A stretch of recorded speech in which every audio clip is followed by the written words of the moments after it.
नमस्कार दोस्तों, मैं Dharmendra Verma online study with DK में आपका बहुत बहुत स्वागत करता हूं। आज हम बात करने वाले यहाँ पर पर्यावरण की ईवीएस के 50 प्रश्नों के बारे में। और ये प्रश्न आपके यूपीटेट एग्जाम में 2011 से लगाकर 2022 तक जो पूछे गए हैं उसमें से 50 प्रश्नों को छांटा गया है, हर एक प्रश्न को समझाया गया है। तो आपको स्किप नहीं करना है, वीडियो को पूरा देखना है। ऐसे ही हर सब्जेक्ट की पीडीएफ यहाँ पर बना रहे हैं। जब कंप्लीट हो जाएगी तो आप हमारे ऐप्स के माध्यम से उसे प्राप्त कर सकते हैं। ऐप्स को डाउनलोड कर लीजिएगा और ऐप्स का नाम है आपका ऑनलाइन स्टडी विद डीके। चाहे तो आप हमारे डिस्क्रिप्शन में जाकर लिंक से डाउनलोड कर सकते हैं या फिर प्ले स्टोर पर जाकर भी ऑनलाइन स्टडी विद डीके लिखेंगे तो आसानी से आप हमारे ऐप्स पर पहुंच जाएंगे और उसको डाउनलोड कर लीजिएगा। कुछ समय बाद ये पीडीएफ आपको वहां पर उपलब्ध हो जाएगी। तो शुरुआत करते हैं। हर एक प्रश्न को समझाया गया तो आपको स्किप नहीं करना है, वीडियो को पूरा देखना है और अंत में हमें जरूर बताना है कि आज का जो वीडियो है वो आपको कैसा लगा। शुरुआत करते हैं। इनमें से कौन वर्तमान राष्ट्रीय महिला आयोग की अध्यक्ष है? यहां पर देखिए, यह प्रश्न आपके यूपीटेट एग्जाम में पूछा गया है। वर्तमान राष्ट्रीय महिला आयोग के अध्यक्ष के बारे में पूछा गया था। क्या गिरिजा व्यास है, रेखा शर्मा है, यास्मीन अबरार है या फिर मालिनी भट्टाचार्य? यहाँ पर वर्तमान राष्ट्रीय महिला आयोग की अध्यक्ष के बारे में आपको बताना है कौन है। चाहे तो आप भी इसका आंसर कमेंट्स के माध्यम से या फिर अपनी कॉपी में लिखकर टोटल 50 प्रश्नों में बताना है कि कितने नंबर आपको आ रहे हैं।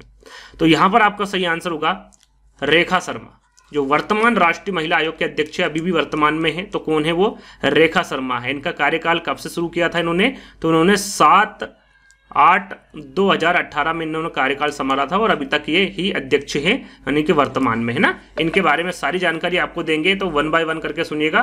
देखिए, जैसा कि मैं आपको उत्तर बता चुका हूं, रेखा शर्मा भारत की राष्ट्रीय महिला की वर्तमान अध्यक्ष, यानी कि अभी भी है। 7/8/2018 इनका कार्यकाल पूछे तो उन्होंने अपना पद कब ग्रहण किया था? 7/8/2018 को किया था और आज तक ये महिला आयोग की अध्यक्ष यानी कि वर्तमान अध्यक्ष के बारे में पूछे तो रेखा शर्मा आप क्लिक कर दीजिएगा, आपका सही आंसर होगा। यदि पूछे कि इसकी स्थापना कब हुई थी राष्ट्रीय महिला आयोग की, तो इसकी स्थापना हुई थी 31 जनवरी 1992। इंपोर्टेंट है, इसकी स्थापना के बारे में पूछा जा सकता है। तो 31 जनवरी 1992 में भारत सरकार ने राष्ट्रीय महिला आयोग की स्थापना की थी। अब इसका उद्देश्य क्या था? तो याद रखिएगा, इसका उद्देश्य था भारत में महिलाओं के अधिकार का प्रतिनिधित्व करने के लिए और उनके मुद्दों और चिंताओं के लिए एक आवाज प्रदान करना था आपका राष्ट्रीय महिला आयोग का। यदि देखिए यहाँ पर वर्तमान पूछे तो आप टिक कर सकते हैं कि रेखा शर्मा, लेकिन यहाँ पर प्रथम अध्यक्ष के बारे में पूछे कि राष्ट्रीय महिला आयोग की प्रथम अध्यक्ष कौन थी, इंपोर्टेंट है। तो याद रखिएगा जयंती पटनायक, याद रखिएगा नाम जयंती पटनायक, ये प्रथम अध्यक्ष थी राष्ट्रीय महिला आयोग की, है ना। और इनका जो कार्यकाल था वो 3/2/1992 से 30/1/1995 तक था। कुछ समय बाद सारे सब्जेक्ट की पीडीएफ, जैसे कि मैंने आपको बताया, इसी प्रकार से समझाया गया है।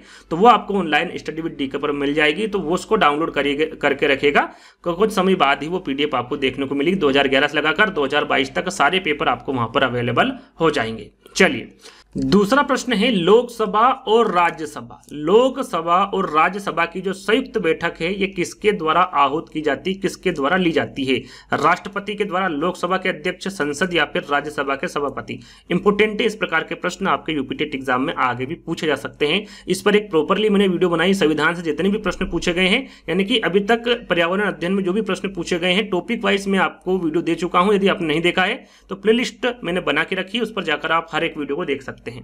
तो लोकसभा और राज्यसभा की संयुक्त बैठक किसके द्वारा आहूत की जाती है? तो सभी को पता होगा, ये की जाती है राष्ट्रपति के द्वारा। किसके द्वारा की जाती है? राष्ट्रपति के द्वारा की जाती है। भारत का ये प्रथम नागरिक होता है, जैसे कि सभी को पता है भारत का प्रथम नागरिक कौन होता है? आपका राष्ट्रपति होता है। और राष्ट्रपति प्रधानमंत्री की नियुक्ति करता है। प्रधानमंत्री की नियुक्ति कौन करता है? इस प्रकार से प्रश्न पूछा जा सकता है, तो आपको पता होना चाहिए कौन करता है। राष्ट्रपति करता है। तथा प्रधानमंत्री के परामर्श से वहां अन्य मंत्रियों की भी नियुक्ति करता है। प्रधानमंत्री के परामर्श से क्या करता है? वहां अन्य मंत्रियों की नियुक्ति भी करता है। साथ में लोकसभा और राज्यसभा की संयुक्त बैठक राष्ट्रपति द्वारा आहूत की जाती है और राष्ट्रपति लोकसभा को भंग कर सकता है। यदि पूछे कि लोकसभा को भंग कौन कर सकता है, तो याद रखिएगा राष्ट्रपति कर सकता तथा संसद की संयुक्त बैठक बुला सकता है ना। तो संसद की संयुक्त बैठक में कौन कौन आता है? आपका लोकसभा और राज्यसभा, ये आपको ध्यान में रखना है। चलिए, अगला प्रश्न है आपका तीसरा। जो गिर शेर परियोजना है ये कहां पर स्थित है? गिर शेर परियोजना के बारे में पूछा गया। क्या गुजरात में है, महाराष्ट्र में है, उत्तर प्रदेश में या फिर मध्य प्रदेश में है? गिर शेर परियोजना के बारे में पूछा गया है। तो ये जो स्थित होगा आपका, ये होगा आपका गुजरात में। कहां पर होगा?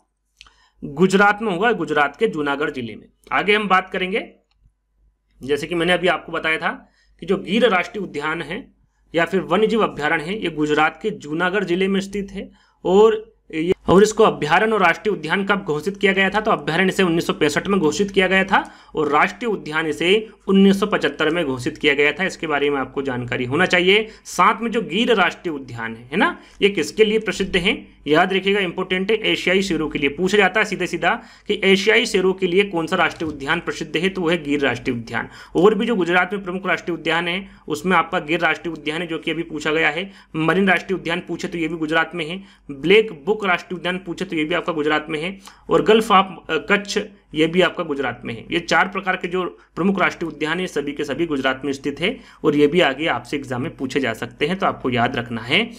अगला प्रश्न है चौथा, WWF से आता है। यहाँ पर देखिए WWF का पूरा नाम पूछा गया है। वर्ल्ड वाइल्ड फंड है, वर्ल्ड वॉर फंड है, वर्ल्ड वाइल्ड लाइफ फंड है या फिर वर्ल्ड वॉच फंड है। तो WWF का पूरा नाम यानी कि इसका आशय क्या है? वर्ल्ड वाइल्ड लाइफ फंड से है। तो इसका सही आंसर आपका क्या होगा? तीसरा वाला होगा। इसके बारे में हम जान लेते हैं।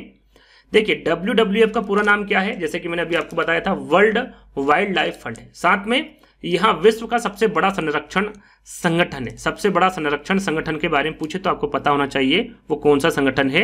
WWF है। ये कब अस्तित्व में आया था? तो ये 29 अप्रैल 1961 को अस्तित्व में था। कब आया था? 29 अप्रैल 1961। और यहाँ पर्यावरण संरक्षण अनुसंधान से संबंधित कार्य करता है। किससे संबंधित कार्य करता है? पर्यावरण संरक्षण अनुसंधान से संबंधित काम करता है। इसके मुख्यालय के बारे में पूछे कि WWF का मुख्यालय कहाँ पर है? तो ये स्विट्जरलैंड में है।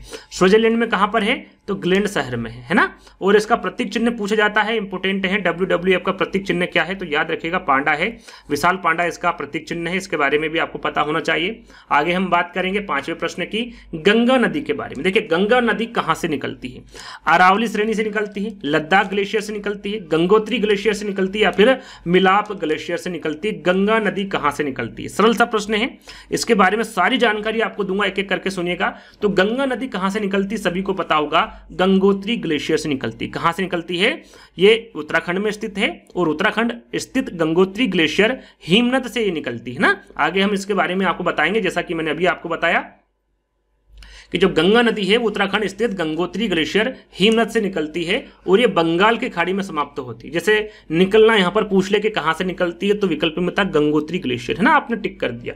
लेकिन यदि ये पूछा जाए कि कहां पर समाप्त होती हैं या कहां पर गिरती है, तो आपको पता होना चाहिए बंगाल की खाड़ी में गिरती है। और मीठे जल में पाए जाने वाली जो दुर्लभ डोल्फिन यहां पाई जाती है, पूछा जाए कि डोल्फिन कहां पर पाई जाती है ना, तो ये आपका जो गंगा नदी उसमें पाई जाती है ना। और गंगा भारत की सबसे लंबी नदी है। यदि पूछा जाए कि भारत की सबसे लंबी नदी कौन सी है, तो वो कौन सी होगी? आपकी गंगा नदी होगी। इसकी लंबाई पूछे तो भारत में इसकी कुल लंबाई कितनी है? 2525 किलोमीटर। कितनी है? 2525 किलोमीटर है। और गंगा की सबसे बड़ी सहायक नदी के बारे में पूछे, इस प्रकार के प्रश्न पूछे जाते हैं, तो आपकी यमुना नदी होगी। और पूछा भी गया है कि गंगा की सबसे बड़ी सहायक नदी कौन सी है, तो वो यमुना नदी है। यमुना नदी के साथ साथ कौन सी गंगा की सहायक नदी है? तो वो आपकी यमुना है, गंडक है, रामगंगा है, सोन है, घाघरा है, गोमती है, कोशी है, तमसा है, पुनपुन है और महानंदा है। क्योंकि इस प्रकार से प्रश्न भी पूछा जाता है कि जैसे कि विकल्प में दे दिया, प्रश्न में पूछा गया कि सोन किसकी सहायक नदी है, तो आपको पता होना चाहिए गंगा की। इस प्रकार से आपको इन नदियों के बारे में भी पता होना चाहिए। सारी की सारी गंगा नदी की सहायक नदियां हैं। आगे हम बात करें भारत की पवित्र नदी के बारे में पूछे तो कौन सी नदी होगी, तो वो भी आपकी गंगा नदी होगी। और गंगा नदी के जो प्रमुख 2 स्रोत के बारे में पूछे तो कौन कौन से होंगे? भागीरथी और अलकनंदा है। अलकनंदा है। कौन सी? भागीरथी और अलकनंदा इंपोर्टेंट है, ध्यान दीजिएगा। आगे और बात करेंगे, भागीरथी और अलकनंदा नदियां देवप्रयाग में मिलती है। यदि पूछे जो भागीरथी और अलकनंदा नदियां हैं ये कहां पर मिलती हैं, तो ये देवप्रयाग में मिलती है। कहां पर? देवप्रयाग में मिलती है।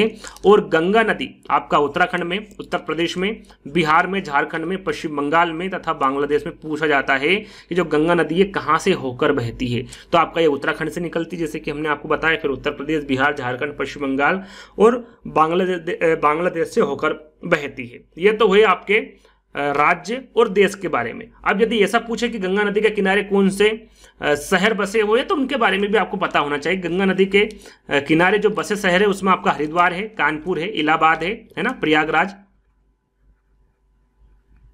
है ना। आप क्या कर दिया है इसका नाम?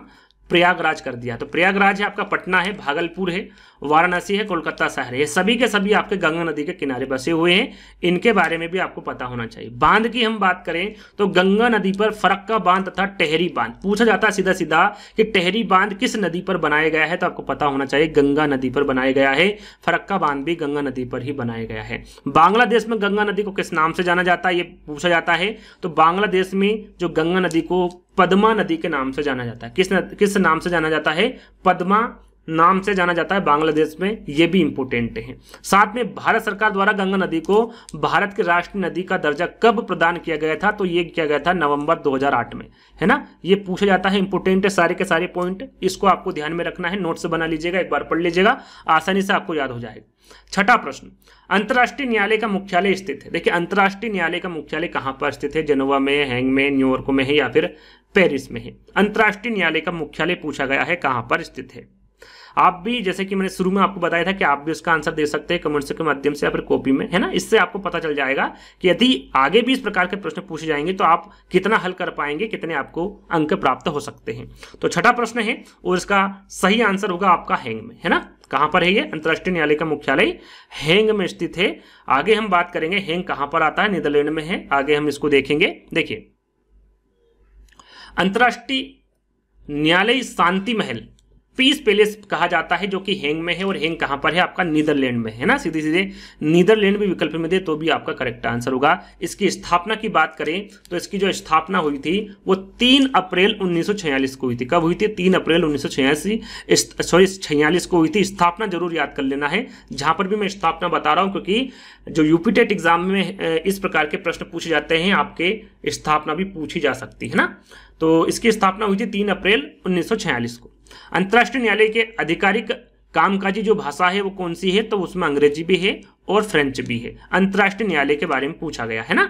और इसे राज्यों द्वारा प्रस्तुत कानूनी विवादों को निपटाने और संयुक्त राष्ट्र निकायों और एजेंसियों से कानूनी सवालों पर सलाहकार राय देने के लिए बनाया गया है। किसके लिए बनाया गया, ये यहाँ पर बताया गया है कि इसे राज्यों द्वारा प्रस्तुत कानूनी विवादों को निपटाने और संयुक्त राष्ट्र निकायों और एजेंसियों से कानूनी सवाल पर सलाहकार राय देने के लिए इसको बनाया गया है। किसको, अंतर्राष्ट्रीय न्यायालय को, है ना। तो इसके बारे में आपको पता होना चाहिए। अब अगले प्रश्न की ओर बढ़ेंगे। 7वां प्रश्न है आपका, भारतीय संविधान में विधि का शासन विचार कहां से लिया गया है। यहां पर मैं लगभग आपको 10 देशों के बारे में बताऊंगा कि 10 देशों से क्या क्या लिया गया है भारतीय संविधान में, है ना। तो सबसे पहले इसका आंसर जान लेते हैं कि भाई भारतीय संविधान में विधि का शासन विचार कहां से लिया गया है। अमेरिका से, इंग्लैंड से, स्विट्जरलैंड से या फिर आयरलैंड से। सही आंसर आपका क्या होगा, सही आंसर होगा आपका इंग्लैंड, है ना। विधि का शासन विचार कहां से लिया गया है, आपका इंग्लैंड से लिया गया है। तो एक एक करके हम जो इंपोर्टेंट देश है उनके बारे में जानेंगे, है ना। जैसे कि उत्तर मैंने आपको बता ही दिया है, इंग्लैंड होगा। सबसे पहले जानेंगे आप संयुक्त राज्य अमेरिका से क्या लिया गया है, और जो इंपोर्टेंट है उसी को रखा है ना। तो मौलिक अधिकार पूछा जाए कि मौलिक अधिकार कहां से लिया गया है, किस देश से लिया गया है, तो ये संयुक्त राज्य अमेरिका से लिया गया है। ब्रिटेन से क्या लिया गया है, तो इससे संसद की शासन प्रणाली ली गई है। द्विसदनात्मक प्रणाली पूछा जाता है, देखिए ये इंपोर्टेंट है। द्विसदनात्मक प्रणाली एवं एकल नागरिकता ये किससे ली गई, किस देश से, तो ये भी ब्रिटेन से ली गई है। मंत्रिमंडल प्रणाली ये भी आपका ब्रिटेन से लिया गया है। आयरलैंड से इंपोर्टेंट है। नीति निर्देशक सिद्धांत कहां से लिया गया है, तो ये आपके आयरलैंड से लिया गया है। ऑस्ट्रेलिया से क्या लिया गया है, तो प्रस्तावना की भाषा ली गई है। समवर्ती सूची ये भी इंपोर्टेंट है, समवर्ती सूची है ना, कहां से लिया गया है, आपका ऑस्ट्रेलिया से लिया गया है। जो इंपोर्टेंट है सिर्फ उन्हीं को रखा गया है ना। जर्मनी से क्या क्या लिया गया है, आपातकाल के दौरान राष्ट्रपति के मौलिक अधिकार संबंधी शक्तियां कहां से ली गई है, राष्ट्रपति के मौलिक अधिकार शक्तियां याद रखिएगा आपातकाल के दौरान, तो ये जर्मनी से लिया गया है। दक्षिण अमेरिका से राज्यसभा के सदस्यों का निर्वाचन संशोधन की प्रक्रिया यह सभी दक्षिण अमेरिका से लिया गया है। केंद्र द्वारा राज्यपाल की नियुक्ति पूछा जाता है कि केंद्र द्वारा राज्यपाल की जो नियुक्ति है ये कौन से देश से लिया गया है, तो ये कनाडा से लिया गया है। सोवियत संघ से क्या लिया गया है, तो मौलिक कर्तव्य लिए गए हैं और मूल कर्तव्य और प्रस्तावना, ये सभी सोवियत संघ से लिया गया है। जापान से क्या लिया गया है, आपका कानून बनाने की जो प्रक्रिया है वो आपका जापान से लिया गया है। साथ में 10वां आपका देश है, इससे संविधान की प्रस्तावना में स्वतंत्रता ली गई है। समानता और बंधुत्व का सिद्धांत फ्रांस के संविधान से लिया गया, समानता का अधिकार, है ना। ये कहां से लिया गया है, फ्रांस से लिया गया है, ये आपको ध्यान में रखना है। चलिए 10 देशों के बारे में मैंने आपको बताया, 10 के 10 इंपोर्टेंट हैं, कहां से क्या लिया गया है ये इंपोर्टेंट है। इस प्रकार के प्रश्न आपके यूपीटेट एग्जाम में पूछे जाते हैं। 8वां प्रश्न है लोकसभा के चुनाव हेतु अधिसूचना कौन जारी करता है। लोकसभा के बारे में पूछा गया है। भारत का निर्वाचन आयोग, राष्ट्रपति, गृह मंत्रालय या फिर लोकसभा सचिवालय, है ना। पता होना चाहिए आपको कि लोकसभा के चुनाव हेतु अधिसूचना कौन जारी करता है। सही आंसर क्या होगा, भारत का निर्वाचन आयोग। यहां पर चुनाव हेतु पूछा गया है ना, जहां पर चुनाव हेतु पूछा गया हो वहां पर डायरेक्टली आंसर लगा सकते हैं भारत का निर्वाचन आयोग। पहला वाला विकल्प आपका सही होगा। देखिए भारत निर्वाचन आयोग, जो कि चुनाव आयोग भी इसे कहते हैं हम, है ना, ये लोकसभा के चुनाव की अधिसूचना जारी करता है।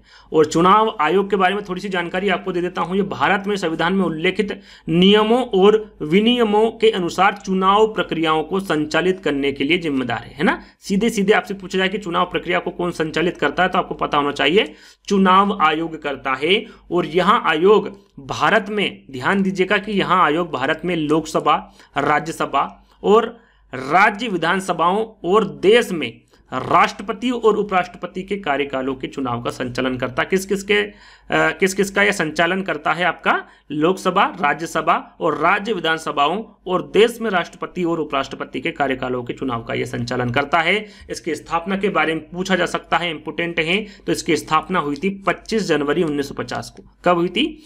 25 जनवरी 1950 को इसकी स्थापना हुई थी। इसके मुख्यालय के बारे में पूछा जा सकता है कि निर्वाचन आयोग का मुख्यालय कहां पर है, तो इसका मुख्यालय आपका नई दिल्ली में है ना। कहां पर है? नई दिल्ली में है। और मुख्य चुनाव आयुक्त भारत के चुनाव आयोग का प्रमुख होता है ना। सीधा सीधा पूछा जाए आपसे कि जो चुनाव आयोग का प्रमुख कौन होता है, इस प्रकार से प्रश्न पूछा जाता है, तो आपको पता होना चाहिए मुख्य चुनाव आयुक्त, है ना, ये भारत के चुनाव आयोग का प्रमुख होता है ना। और भारत के मुख्य चुनाव आयुक्तों का कार्यकाल पूछे, यहाँ पर प्रथम आयुक्त और जो अभी वर्तमान में, उनके बारे में भी हम बात करेंगे। सबसे पहले हम इनके कार्यकाल के बारे में जान लेते हैं। तो इनका क्या कार्यकाल होता है, वो 6 वर्ष का होता है या फिर 65 वर्ष का। जैसे कि यहाँ पर 65 वर्ष समाप्त हो गए, कोई जो भारत के मुख्य चुनाव आयुक्त हैं वो उदाहरण के तौर पर 63 वर्ष में बने हैं ना, उनकी वर्ष आयु कितनी 63 है, तो वो 2 साल ही कर पाएंगे। 65 वर्ष में उनको सेवा निवृत्त दे दिया जाएगा, इसलिए यहाँ पर 65 वर्ष लिए गए हैं। ज्यादा से ज्यादा 65 वर्ष तक, और ज्यादा से ज्यादा यहाँ पर वर्ष पूछे कार्यकाल तो 6 वर्ष तक, है ना। जो भी पहले हो का होता है।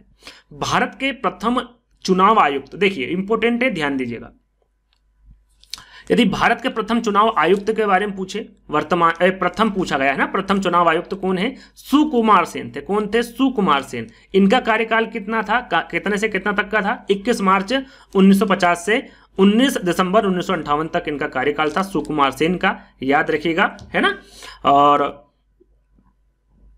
भारत के 25वें और वर्तमान, सीधे सीधे आपसे पूछा जाए, कहीं कभी कभी ऐसा होता है कि वर्तमान नहीं पूछा जाता है, सीधे सीधे आपसे पूछ लिया जाता है कि भारत के 25वें चुनाव आयुक्त कौन है ना। इस प्रकार से भी प्रश्न पूछा जा सकता है। तो वो भी उस बात का भी मैंने ध्यान रखते हुए ही यहाँ पर सारी चीजें रखी है, यदि 25वें का पूछे या फिर वर्तमान का पूछे, है ना, क्योंकि अभी तक 25 आपके चुनाव आयुक्त बन चुके हैं। तो 25वें और वर्तमान चुनाव आयुक्त कौन है, तो वह राजीव कुमार, है ना। प्रथम चुनाव आयुक्त कौन है? सुकुमार सेन है। और यदि भारत के 25वें और वर्तमान चुनाव आयुक्त के बारे में पूछे तो वो आपके राजीव कुमार है। इन्होंने कब शपथ ली थी, यानी कि इन्होंने अपना वो पद ग्रहण कब किया था?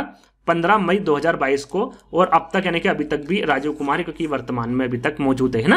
और वी.एस. रमा देवी भारत की मुख्य चुनाव आयुक्त बनने वाली पहली महिला थी। पहली महिला के बारे में पूछे कि मुख्य चुनाव आयुक्त बनने वाली पहली महिला कौन थी, तो वो वी.एस. रमा देवी है ना।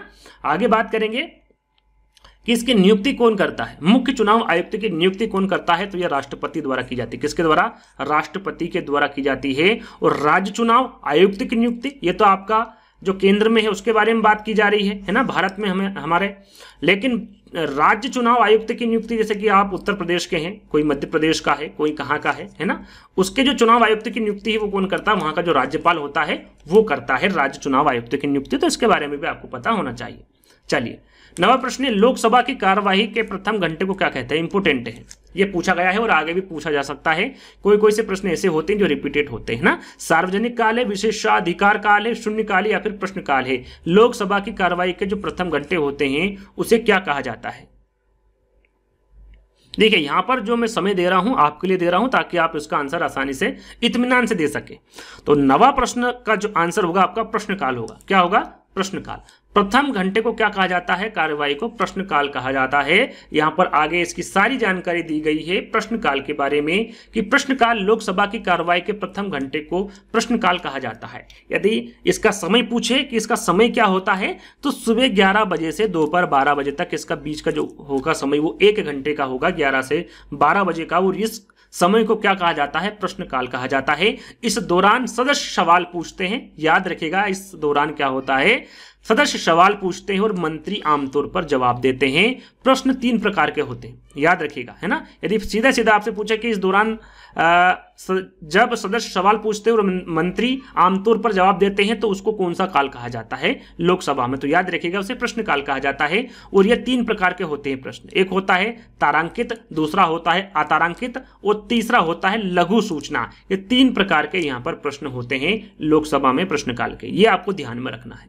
10वां प्रश्न है, तिब्बत की सांगपो नदी भारत में किस नाम से जानी जाती है? तिब्बत में जो सांगपो नदी है तो भारत में उसे किस नाम से जाना जाता है? जैसे तिब्बत में उसे सांगपो नदी के नाम से जाना जाता है, वैसे ही भारत में उसे किस नाम से जाना जाता है? गंगा, यमुना, ब्रह्मपुत्र या फिर सिंधु। इंपोर्टेंट है, आगे भी पूछा जा सकता है। जो प्रश्न ऐसा लगा कि ये बहुत ज्यादा इंपोर्टेंट है उन्हीं को यहां पर लिया गया है। तो देखिए, तिब्बत में सांगपो नदी, भारत में इसे ब्रह्मपुत्र नाम से जाना जाता है। किसको? ब्रह्मपुत्र नदी को, है ना। भारत में इसे ब्रह्मपुत्र कहा जाता है, तिब्बत में इसे सांगपो नदी कहा जाता है। इसके बारे में भी यहाँ पर सारी जानकारी रखी गई है, तो यहाँ पर एक एक करके बताऊंगा। देखिए, तिब्बत में सांगपो नदी को सांगपो नदी भारत में ब्रह्मपुत्र नदी के नाम से इसे जाना जाता है, जैसे कि मैंने अभी आपको बताया था। आगे हम बात करते हैं, जो ब्रह्मपुत्र नदी है वह तिब्बती पठार से निकलने वाली अंतिम बड़े पैमाने पर मुक्त बहने वाली नदियों में से एक। याद रखिएगा, तिब्बती पठार से निकलने वाली अंतिम बड़े पैमाने पर मुक्त बहने वाली नदियों में से एक है ब्रह्मपुत्र नदी, है ना। और ब्रह्मपुत्र नदी का जो उद्गम है यह मानसरोवर झील के पास कैलाश श्रेणी के चेमांगयुंग डुंग ग्लेशियर से होता है ना। चेमांगयुंग डुंग ग्लेशियर, याद रखिएगा, इंपोर्टेंट है ना, क्योंकि सीधा सीधा आपसे पूछा जाता है कि ब्रह्मपुत्र नदी का उद्गम कहां से होता है, तो आपको पता होना चाहिए। इसकी लंबाई पूछे तो देखिए इसकी कुल लंबाई कितनी है? 2580 किलोमीटर है। लेकिन भारत में पूछे कि भारत में कितनी है, तो भारत में यह 1346 किलोमीटर है। भारत में पूछे 1346 और कुल लंबाई पूछे तो 2580 है, 2580 किलोमीटर। साथ में यदि आपसे पूछे कि विश्व का सबसे बड़ा नदी द्वीप, विश्व का सबसे बड़ा नदी द्वीप कौन सा है, तो वह है जामोली द्वीप। कौन सा है? जामोली द्वीप। और ये कौन सी नदी पर स्थित है, तो यह ब्रह्मपुत्र नदी पर स्थित है। याद रखिएगा, विश्व का सबसे बड़ा नदी द्वीप समूह जामोली है, जो कि ब्रह्मपुत्र नदी पर स्थित है। साथ में यारलुंग त्यांगपो तिब्बत में ब्रह्मपुत्र द्वारा बनाई गई सबसे गहरी घाटी है ना। सबसे गहरी घाटी के बारे में आपको पता होना चाहिए। यारलुंग त्यांगपो तिब्बत में ब्रह्मपुत्र द्वारा बनाई गई सबसे गहरी घाटी है। और यारलुंग त्यांगपो को ही यारलुंग जंगबो भी कहते हैं, या फिर यारलुंग जंगबो को यारलुंग त्यांगपो के नाम से भी इसे जाना जाता है या फिर कहा जाता है ना। और बांग्लादेश में ब्रह्मपुत्र को किस नाम से जाना जाता है, तो इसे जमुना नदी के नाम से जाना जाता है। कौन सी नदी? जमुना नदी के नाम से जाना जाता है बांग्लादेश में ब्रह्मपुत्र को। तिब्बत में ब्रह्मपुत्र को सांगपा के नाम से जाना जाता है, जैसे कि अभी प्रश्न में पूछा गया है। साथ में ब्रह्मपुत्र की प्रमुख सहायक नदियों के बारे में आपको पता होना चाहिए। सुबनसिरी, कामेंग, मानस, लोहित, तिस्ता और संकोच, ये सारी की सारी जो नदियां हैं ये आपकी ब्रह्मपुत्र की सहायक नदियां हैं, जिनके बारे में आपको पता होना चाहिए। साथ में जो ब्रह्मपुत्र नदी है ये किस खाड़ी में मिल जाती है, तो बंगाल की खाड़ी में मिल जाती है। और ब्रह्मपुत्र को लाल नदी के नाम से भी जाना जाता है। याद रखिएगा, लाल नदी के नाम से किस नदी को जाना जाता है, तो वो ब्रह्मपुत्र नदी को जाना जाता है। ये सारी जानकारी आपको पता होना चाहिए। अगला प्रश्न है, वर्ष 1984 की भोपाल गैस त्रासदी निम्न में से किस गैस के रिसाव के कारण हुई थी? यहाँ पर किस लिखा हुआ है ना, किस गैस के रिसाव के कारण हुई थी। मोस्ट इंपोर्टेंट प्रश्न है, काफी बार और सभी टेट एग्जाम में पूछा गया है, और यूपी टेट में 5 से 6 बार ये प्रश्न पूछा गया है। मिथाइल आइसोसाइनाइट है, नाइट्रस ऑक्साइड है, मेथेन है, या फिर कार्बन मोनोऑक्साइड है।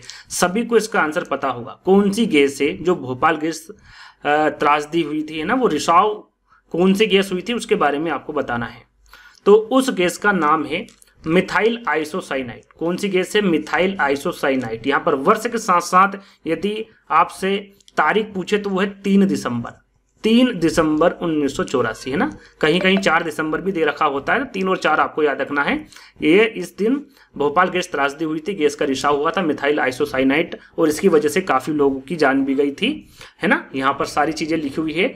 3 दिसंबर 1984 को भोपाल गैस त्रासदी मिसाइल आइसोसाइनाइट गैस के रिसाव के कारण हुआ था, और इस रिसाव के कारण लगभग 15 से 20 हजार लोगों की मृत्यु हो गई थी, है ना। ध्यान रखिएगा, भोपाल में हुआ था। आगे बात करेंगे 12वें प्रश्न की, भारत में प्रोजेक्ट टाइगर प्रारंभ किया गया था, कब किया गया था? यह भी मोस्ट इंपोर्टेंट प्रश्न है, यह भी काफी बार पूछा गया है, 4 से 5 बार आपके यूपी टेट एग्जाम में पूछा गया प्रश्न है।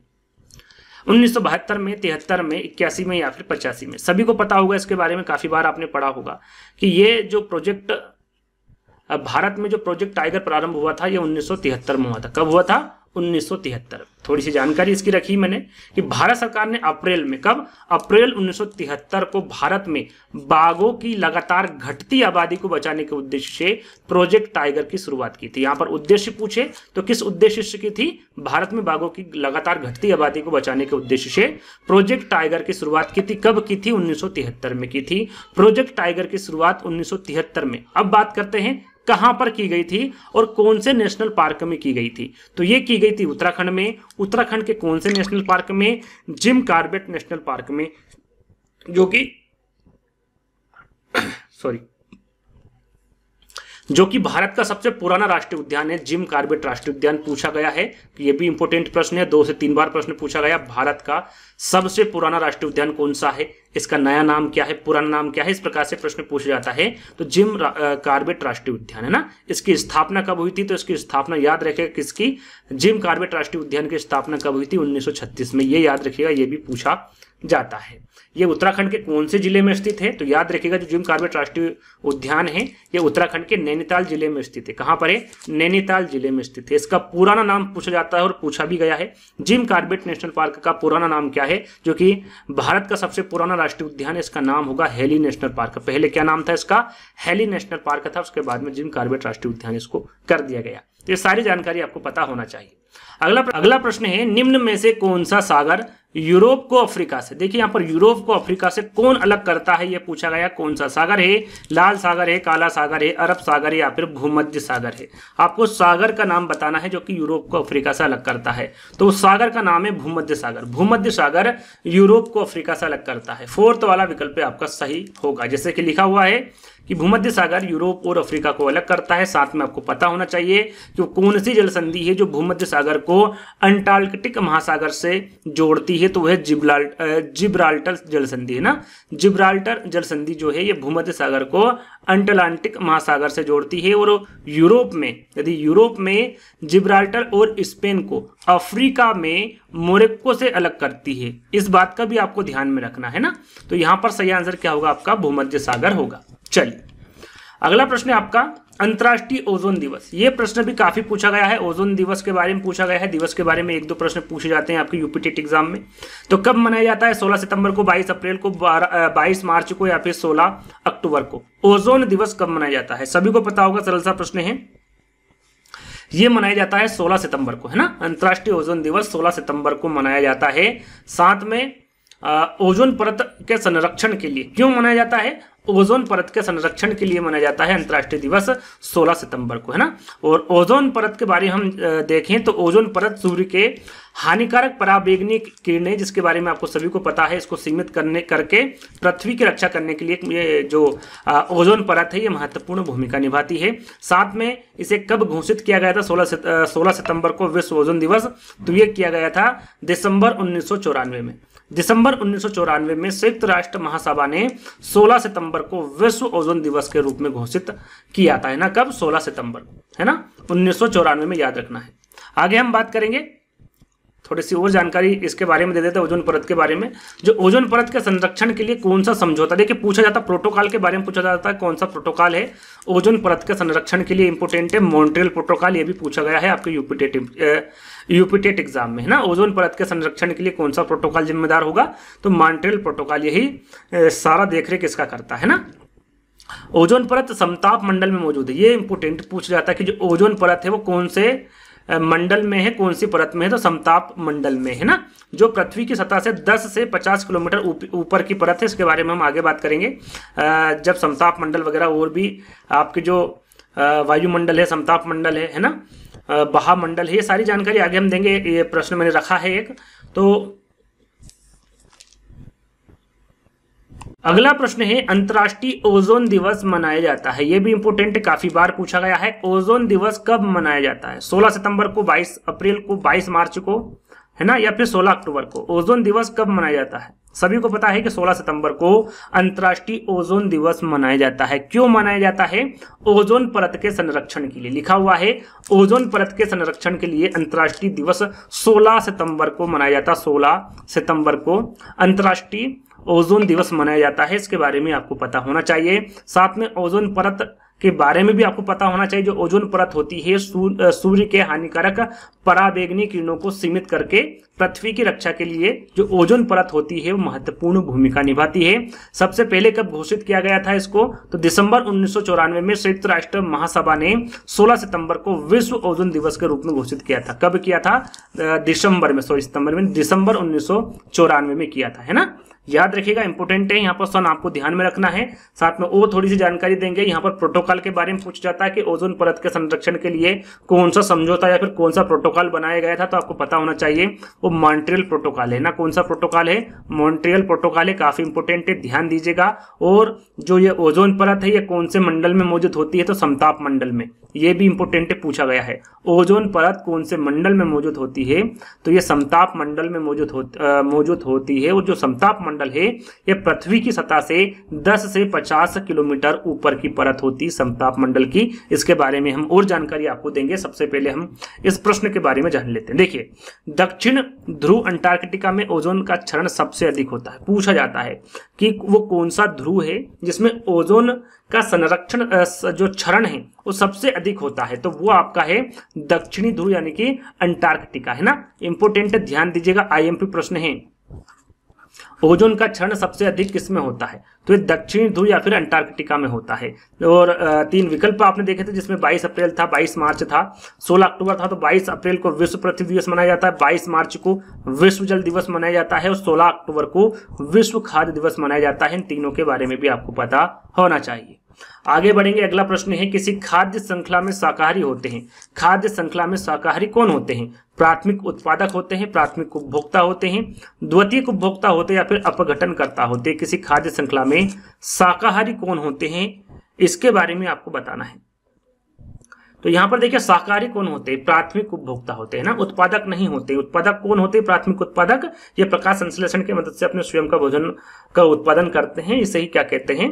प्राथमिक उत्पादक कहते हैं। जैसे कि उदाहरण के तौर पर हम जाने तो पेड़ पौधे जो होते हैं वो प्राथमिक उत्पादक के अंतर्गत आते हैं। आगे हम एक एक करके इन चारों के बारे में आपको जानकारी देंगे। यहाँ पर देखिए, सबसे पहले प्राथमिक उपभोक्ता के बारे में हम देख लेते हैं। ये क्या होते हैं? शाकाहारी जानवर होते हैं जिनका पोषण सीधे पौधों के उत्पादों पर आधारित होता है। उदाहरण में जो गाय होते हैं, हिरण, टिड्डे, छोटे कीड़े मकोड़े, सभी प्राथमिक उपभोक्ता होते हैं। यानी कह सकते हैं जो शाकाहारी होते हैं वो सभी जानवर प्राथमिक उपभोक्ता के अंतर्गत आते हैं। अब प्राथमिक उत्पादक, याद रखिएगा, प्राथमिक उत्पादक और प्राथमिक उपभोक्ता दोनों ही अलग अलग हैं। ये प्रकाश संश्लेषण की मदद से अपने स्वयं के भोजन का उत्पादन करते हैं। जैसे कि जो पेड़ पौधे होते हैं ये प्राथमिक उत्पादक के अंतर्गत आते हैं। साथ में माध्यमिक उपभोक्ता जो होते हैं यानी कि द्वितीयक उपभोक्ता, इसको माध्यमिक उपभोक्ता कह सकते हैं, द्वितीयक उपभोक्ता कह सकते हैं। ये आपके मांसाहारी होते हैं यानी कि मांस को खाते हैं। ये शाकाहारी नहीं होते हैं। जैसे कि छोटे पक्षी होते हैं, भेड़िए होते हैं, है ना, और आपके शेर होते हैं,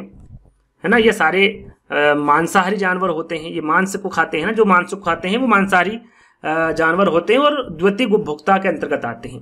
तृतीयक उपभोक्ता कौन होते हैं? जो तृतीयक उपभोक्ता होते हैं वो भी मांसाहारी होते हैं लेकिन वे द्वितीयक उपभोक्ता को खाते हैं, यानी कि वो इनको खाते हैं, है ना। जो द्वितीयक उपभोक्ता को खाते हैं वही तृतीयक उपभोक्ता होते हैं। यानी कि कह सकते हैं कि उदाहरण के तौर पर जो द्वितीयक उपभोक्ता है इसमें हम ले लेते हैं मेंढक को, है ना।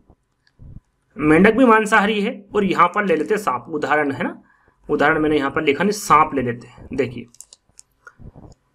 यहाँ थोड़ा सा हम इसको इससे समझते हैं प्राथमिक उपभोक्ता से। देखिए, प्राथमिक जो उपभोक्ता है वो किसको खाता है?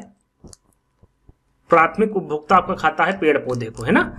और प्राथमिक उपभोक्ता को कौन खाते हैं, आपका जो द्वितीयक उपभोक्ता होते हैं। और द्वितीयक उपभोक्ता को कौन खाते हैं, आपका तृतीयक उपभोक्ता, यानी कि सांप मेंढक को खाएगा, मेंढक आपका टिड्डे विड्डे को खाता है, वो टिड्डे विड्डे जो भी है पेड़ पौधे यानी कि घास फूस को खाता है ना। इस प्रकार से जो खाद्य श्रृंखला होती है इस प्रकार से चलती है। आगे हम इस पर विशेष चर्चा करेंगे वीडियो के माध्यम से। तो ये थोड़ा सी मैंने जानकारी दी थी जिसके माध्यम से आप समझ सकते हैं। उसके बाद आता है आपका अपघटक। ये जीव जो मृत पदार्थ होते हैं, अपशिष्ट उत्पादक होते हैं, उसको अपघटन के माध्यम से उनको तोड़ते हैं और खाते हैं। जैसे जीवाणु और कवक होते हैं, ये किस पे आधारित होते हैं, किसको खाते हैं, अपघटक यानी कि जो मृत जीव होते हैं, मृत पदार्थ होते हैं या फिर जो अपशिष्ट उत्पादक होते हैं उनको ये अपघटन के माध्यम से तोड़ते हैं और खाते हैं ना, उसको अपघटक कहते हैं। तो इसके बारे में भी आपको जानकारी होना चाहिए। चलिए अगला प्रश्न है, निम्नलिखित अंतर्राष्ट्रीय संस्थाओं में कौन सी संस्था वन्यजीव संरक्षण के प्रति समर्पित है। वन्यजीव संरक्षण के प्रति समर्पित कौन सी अंतर्राष्ट्रीय संस्था है, इसके बारे में आपको बताना है। UNFPA है, UNDP है, UNESCO है यानी कि यूनेस्को है, या फिर WHO है ना। इनके सारी जानकारी मैं एक एक करके दूंगा। सबसे पहले आंसर जान लेते हैं, इसका सही आंसर क्या होगा। वो कौन सी अंतर्राष्ट्रीय संस्था है जो कि संस्था जो वन्यजीव संरक्षण के प्रति समर्पित है, तो वो होगी आपकी इनमें से कोई नहीं, इनमें से कोई नहीं, क्योंकि ये प्रश्न आपके यूपीटेट एग्जाम में पूछा गया है और इसका 1 नंबर आपको दिया हुआ था, क्योंकि ये चारों ही विकल्प गलत है ना। इसका सही आंसर क्या होगा, इसका सही आंसर होगा आपका IUCN है ना।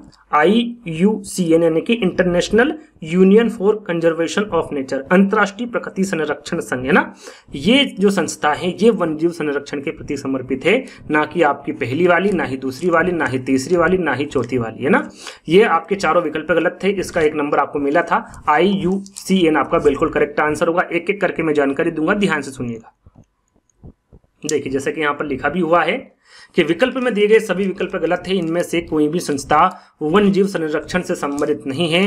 कौन है वन्यजीव संरक्षण से संबंधित, आपका IUCN। इसका पूरा नाम क्या है, जैसे कि मैंने अभी थोड़ी देर पहले बताया था, international union for conservation of nature है ना, अंतर्राष्ट्रीय प्रकृति संरक्षण संघ इसको हिंदी में कहते हैं। इसकी स्थापना कब हुई थी, तो इसकी स्थापना हुई थी 5 अक्टूबर 1948 को। कब हुई थी, 5 अक्टूबर 1948 को इसकी स्थापना हुई थी। इसके मुख्यालय की बात करें तो इसका मुख्यालय कहां पर है, तो स्विट्जरलैंड में है, और स्विट्जरलैंड में ग्लेन शहर में है। याद रखिएगा इसका मुख्यालय कहां पर है, स्विट्जरलैंड में है। और इसका उद्देश्य पूछे कि IUCN का उद्देश्य क्या होता है, तो ये दुनिया भर में स्वास्थ्य समस्याओं पर नजर रखती है और उन्हें सुलझाने में मदद करना होता है इसका, और दुनिया में स्वास्थ्य संबंधी रुझानों की निगरानी और आकलन करना भी इसका उद्देश्य होता है IUCN का, है ना। तो यहाँ पर जितने भी मैं यहाँ आपको संस्था बताऊंगा उसकी सारी जानकारी दूंगा एक एक करके, है ना। आपने पहला विकल्प देखा होगा, पहले विकल्प में था UNFPA। ये क्या होता है, इसका पूरा नाम क्या है आप देख सकते हैं, United nation fund for population activities है ना। ये इसका पूरा नाम होता है, हिंदी में कहते हैं जनसंख्या गतिविधियों के लिए संयुक्त राष्ट्र कोष। अब वर्तमान में इसका नाम बदल दिया गया है और इसका नाम क्या है वर्तमान में, यूनाइटेड नेशन पॉपुलेशन फंड, संयुक्त राष्ट्र जनसंख्या कोष, उसको छोटा कर दिया है ना। इसका नाम क्या कर दिया गया है अब, संयुक्त राष्ट्र जनसंख्या कोष यानी कि यूनाइटेड नेशन पॉपुलेशन फंड कर दिया गया है। और इसकी स्थापना कब हुई थी, इसकी स्थापना हुई थी 1969 में, 1969 में। इसका पूरा नाम आपको पता होना चाहिए ना। इसका पूरा नाम यदि आपसे UNPF का नाम पूछे तो आपको ये आंसर देना है, यूनाइटेड नेशन पॉपुलेशन फंड। लेकिन पूरा नाम पूछे कि UNFPA का पूरा नाम क्या है, तो United nation fund for population activities होगा, है ना। ये आपको ध्यान में रखना है। अब बात करते हैं कि इसकी स्थापना कब हुई थी, तो इसकी स्थापना हुई थी आपकी 1969 में, 1969 में। इसका मुख्यालय कहां पर है, तो इसका मुख्यालय आपका न्यूयॉर्क में। कहां पर है, न्यूयॉर्क में इसका मुख्यालय है। आगे हम बात करें तो संयुक्त राष्ट्र जनसंख्या कोष नाम दिया गया, लेकिन इसका संक्षिप्त नाम क्या है, जैसा कि मैंने अभी आपको बताया था, इसकी जानकारी आपको दे चुका हूं, है ना। UNFPA है। और इसका उद्देश्य क्या है ना, इसका उद्देश्य जानना आपको जरूरी है। महिला, पुरुष और बच्चे के अधिकार, स्वास्थ्य और समान अवसर के आनंदमय जीवन को बढ़ावा देना होता है। महिला, पुरुष और बच्चे के अधिकार से संबंधित यानी कि स्वास्थ्य और समान अवसर के आनंदमय जीवन को बढ़ावा देना इसका उद्देश्य होता है। ये जो वन्य जीव संरक्षण से संबंधित ये आपको कहीं से कहीं तक नहीं लग रहा है, इसलिए पहला वाला आपका विकल्प गलत था, जैसा कि मैंने आपको बताया था। जो प्रश्न है उसमें क्या पूछा गया था, उस संस्था के बारे में आपको बताना था जो वन्य जीव संरक्षण के प्रति समर्पित है, या वन्य जीव संरक्षण के लिए समर्पित नहीं है।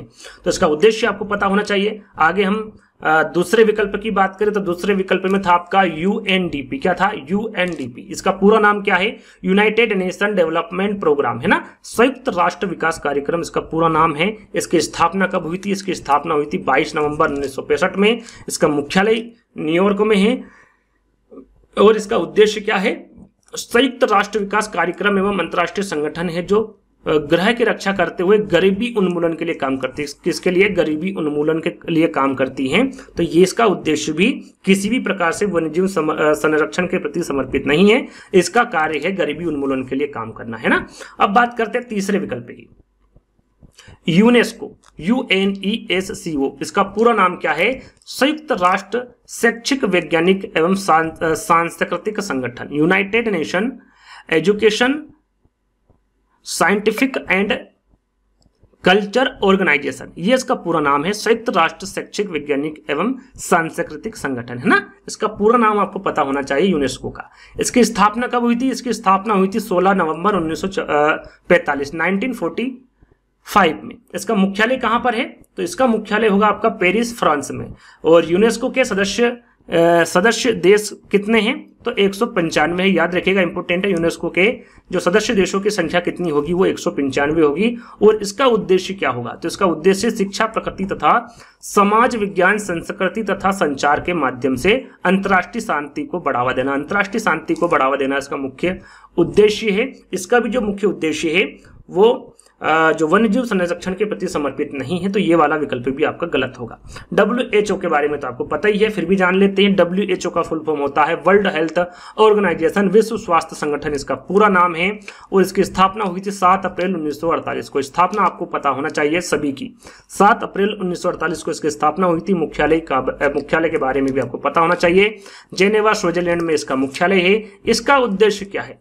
दुनिया भर में स्वास्थ्य समस्याओं पर नजर रखना और उन्हें सुलझाने में मदद करना। जैसे कि अभी कोरोना हुआ था तो इसी की देखरेख में सारी चीजें हुई थी ना। इसका उद्देश्य यही है, दुनिया भर में स्वास्थ्य समस्याओं पर नजर रखना, उन्हें सुलझाने में मदद करना। तो ये भी आपका जो संस्था है वन्यजीव संरक्षण के प्रति समर्पित नहीं है। तो चारों विकल्प आपके गलत होंगे। सही मैंने आपको शुरू में बताया था IUCN होगा। चारों के बारे में आपको जानकारी दे चुका हूं। चलिए अगला प्रश्न है, फूलों की घाटी स्थित है कहां पर है? जम्मू कश्मीर में, हिमाचल प्रदेश में, सिक्किम में या फिर उत्तराखंड में? फूलों की घाटी कहां पर स्थित है ये आपको बताना है। और सबसे सरल और काफी इंपोर्टेंट है, ये प्रश्न भी 2 से 3 बार पूछा गया है। तो जो फूलों की घाटी है ये कहां पर है? उत्तराखंड में स्थित है। कहां पर है?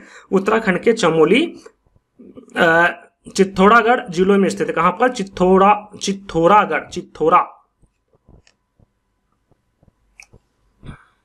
अगला प्रश्न है, फूलों की घाटी स्थित है कहां पर है? यह प्रश्न भी 2 से 3 बार पूछा गया है। फूलों की घाटी कहां पर स्थित है? जम्मू कश्मीर में, हिमाचल प्रदेश में, सिक्किम में या फिर उत्तराखंड में? सभी को पता है कि जो फूलों की घाटी है यह उत्तराखंड में स्थित है। कहां पर है? उत्तराखंड में स्थित है फूलों की घाटी। आगे हम इसके बारे में चर्चा करेंगे। फूलों की घाटी उत्तराखंड के चमोली पिथौरागढ़ जिले में स्थित है। कहां पर है?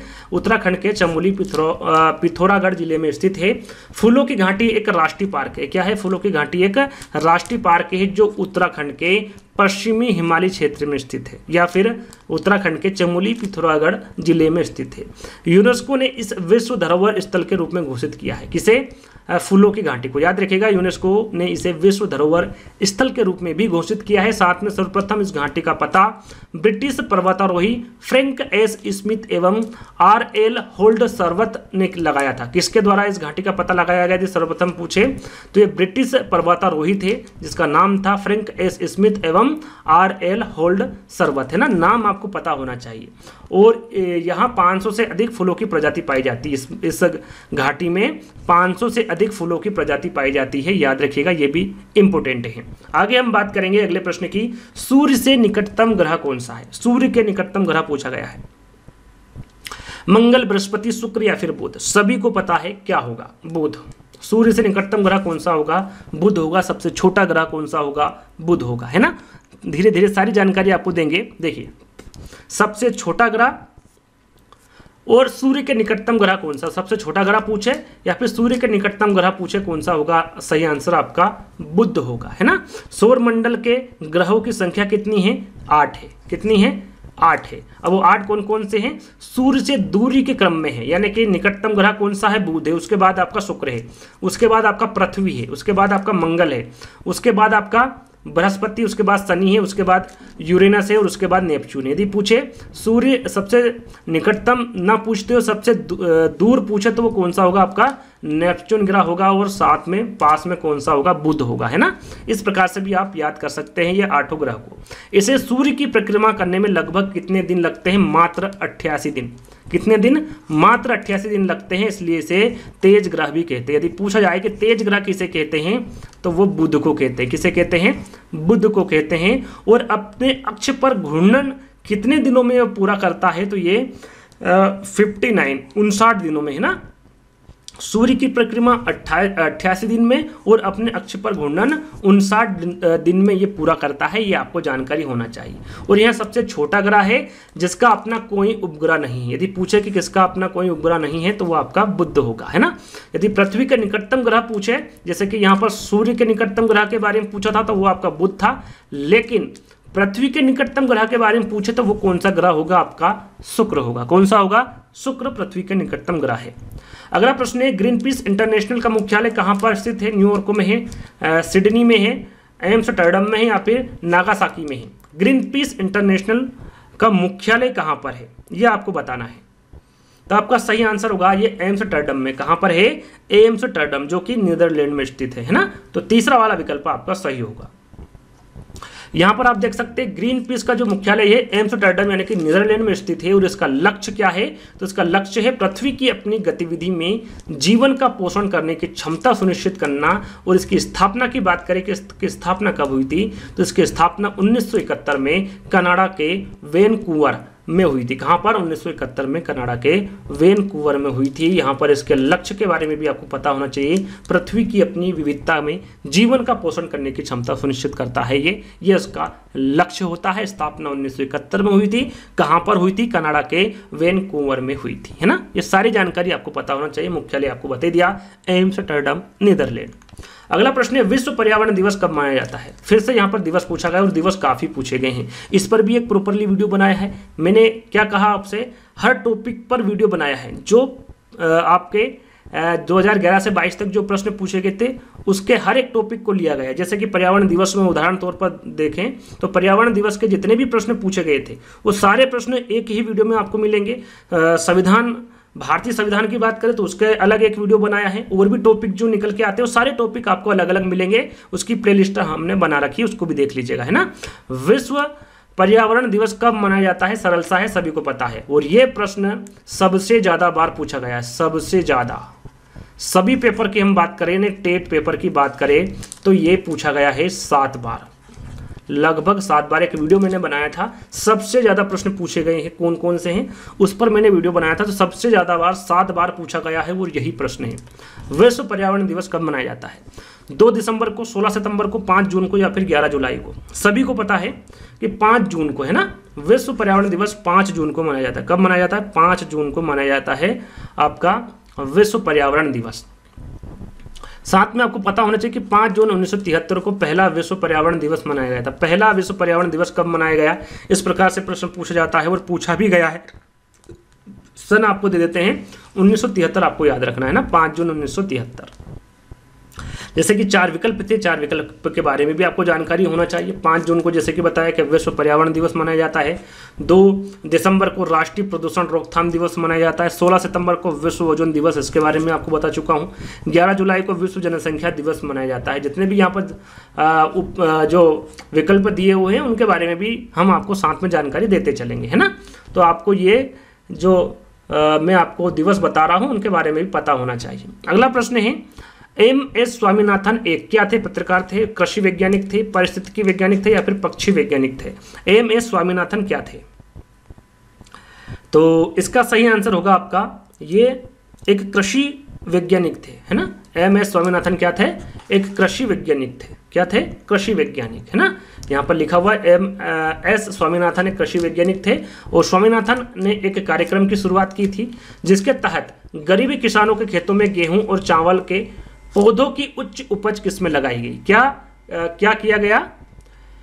गरीब किसानों के खेतों में गेहूं और चावल के पौधों की उच्च उपज किस्में लगाई गई। भारत में इनको हरित क्रांति का जनक भी कहा जाता है। याद रखिएगा, हरित क्रांति का जनक किसे कहा जाता है? तो स्वामीनाथन को कहा जाता है। ये नोट कर लीजिएगा, इंपोर्टेंट है। उन्होंने भारतीय खेतों में मैक्सिकन सेमी ड्वार्फ गेहूं के पौधों को पेश करने में मदद की, है ना। यदि इन पौधों के बारे में पूछे, वैसे पूछा नहीं जाता है, तो इसके बारे में भी आपको जानकारी होना चाहिए। चलिए अगला प्रश्न है, वायुमंडल का प्रमुख स्तर जो पृथ्वी तल के नजदीक है। वायुमंडल का प्रमुख स्तर आपको बताना है जो पृथ्वी तल के नजदीक है। समताप मंडल है, क्षोभ मंडल है, मध्य मंडल है या फिर आयान मंडल है।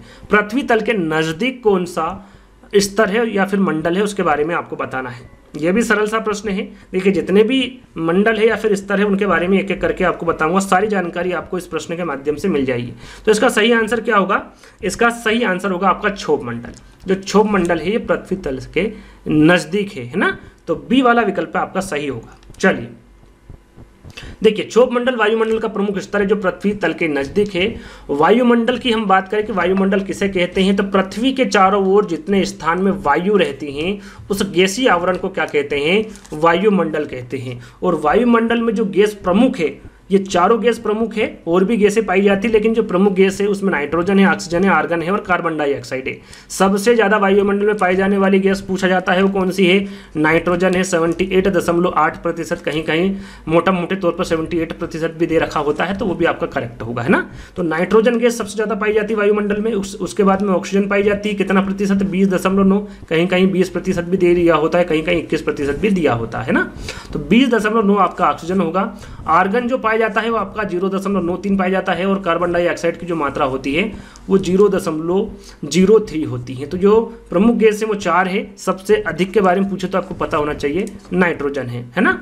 अब बात करते हैं, वायुमंडल को 5 विभिन्न परतों में विभाजित किया गया है। कितने परतों में? 5 परतों में। पहली परत है आपकी क्षोभ मंडल, उसके बाद है समताप मंडल, उसके बाद है मध्य मंडल, और उसके बाद है ताप मंडल, और सबसे लास्ट में है आपका बहामंडल, है ना। तो एक एक करके इनके बारे में बताऊंगा, ध्यान से सुनिएगा। क्षोभ मंडल, सबसे पहले क्षोभ मंडल के बारे में जान लेते हैं। जैसे कि मैंने आपको बताया, सबसे नजदीक का जो मंडल है या फिर जो स्तर है वो कौन सा होगा? आपका क्षोभ मंडल होगा, है ना। या पृथ्वी की सतह के सबसे नजदीक होता है। साथ में यह पृथ्वी की सतह से शुरू होकर 7 से 20 किलोमीटर की ऊंचाई तक जाता है।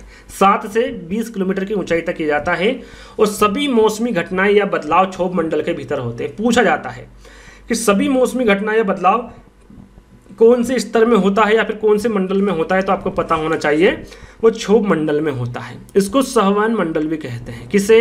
संवहन मंडल भी कहते हैं, तो आपको पता होना चाहिए वो क्षोभ मंडल को कहते हैं। चलिए अब बात करते हैं समताप मंडल की। देखिए, समताप मंडल की जो ऊंचाई होती है 50 किलोमीटर तक फैली होती है।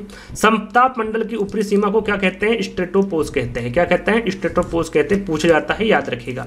इस मंडल में जल वाष्प, धूलकण आदि नहीं पाए जाते हैं। इसमें बादलों का अभाव होता है। यदि आपसे पूछे कि बादलों का अभाव कौन से मंडल में होता है, कौन से स्तर में होता है, तो वह समताप मंडल, है ना। इस प्रकार से प्रश्न पूछे जाते हैं।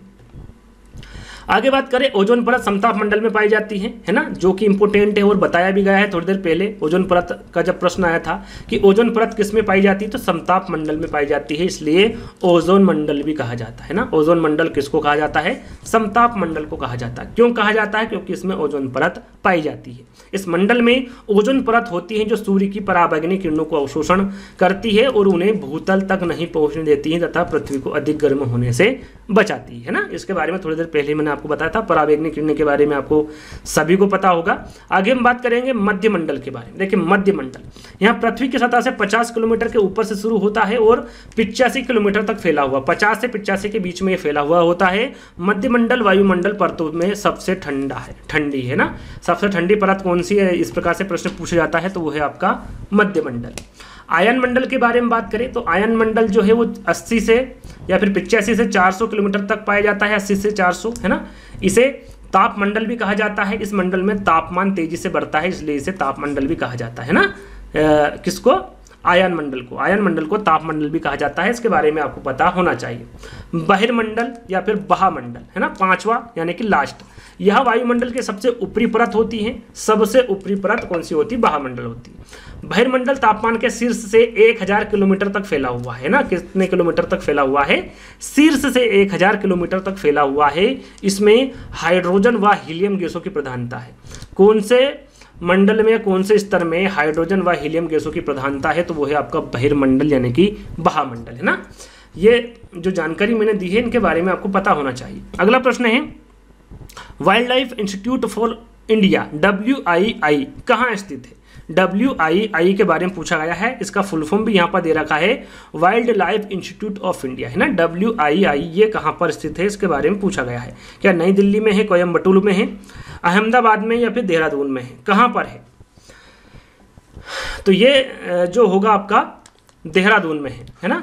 कहाँ पर स्थित है? Wild life institute of India WII, तो ये देहरादून में स्थित है। यहाँ पर मैं कुछ संस्था भी आपको बताऊंगा जो कि इंपोर्टेंट है। सबसे पहले इसके बारे में जानते हैं, भारतीय वन्यजीव संस्था, एक एक करके हम इसके बारे में जानेंगे। WII इसको हिंदी में क्या कहते हैं?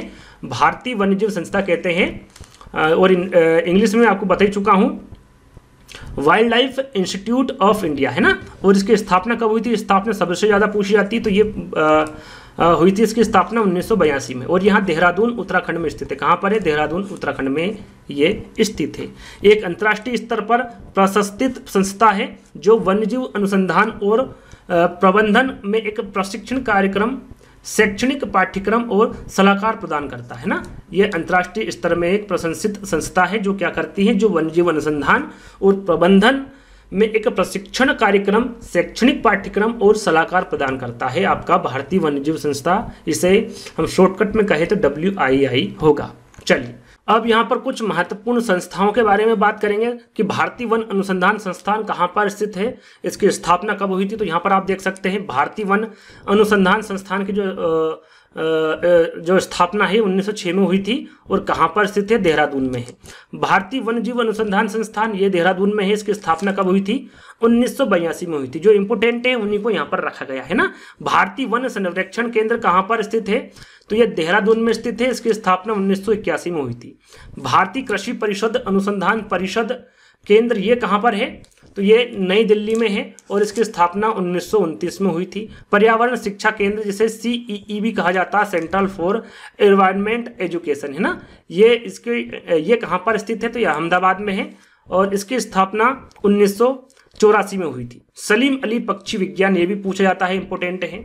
तो ये कोयम्बटूर तमिलनाडु में स्थित है। 1990 में इसकी स्थापना हुई थी। वन अनुवांशिकी एक एवं वृक्ष प्रजनन संस्थान ये कोयम्बटूर में है। ये 1988 में इसकी स्थापना हुई थी। भारतीय मौसम विज्ञान संस्थान नई दिल्ली में, और इसकी स्थापना आपकी 1875 में हुई थी है ना। ये जितने भी मैंने आपको संस्थान बताए हैं इनके बारे में आपको पता होना चाहिए। चलिए अगला प्रश्न है, इनमें से कौन भारत का प्रथम मुख्य न्यायाधीश था? प्रथम मुख्य न्यायाधीश पूछा गया है, वर्तमान नहीं पूछा है ना, प्रथम पूछा गया है।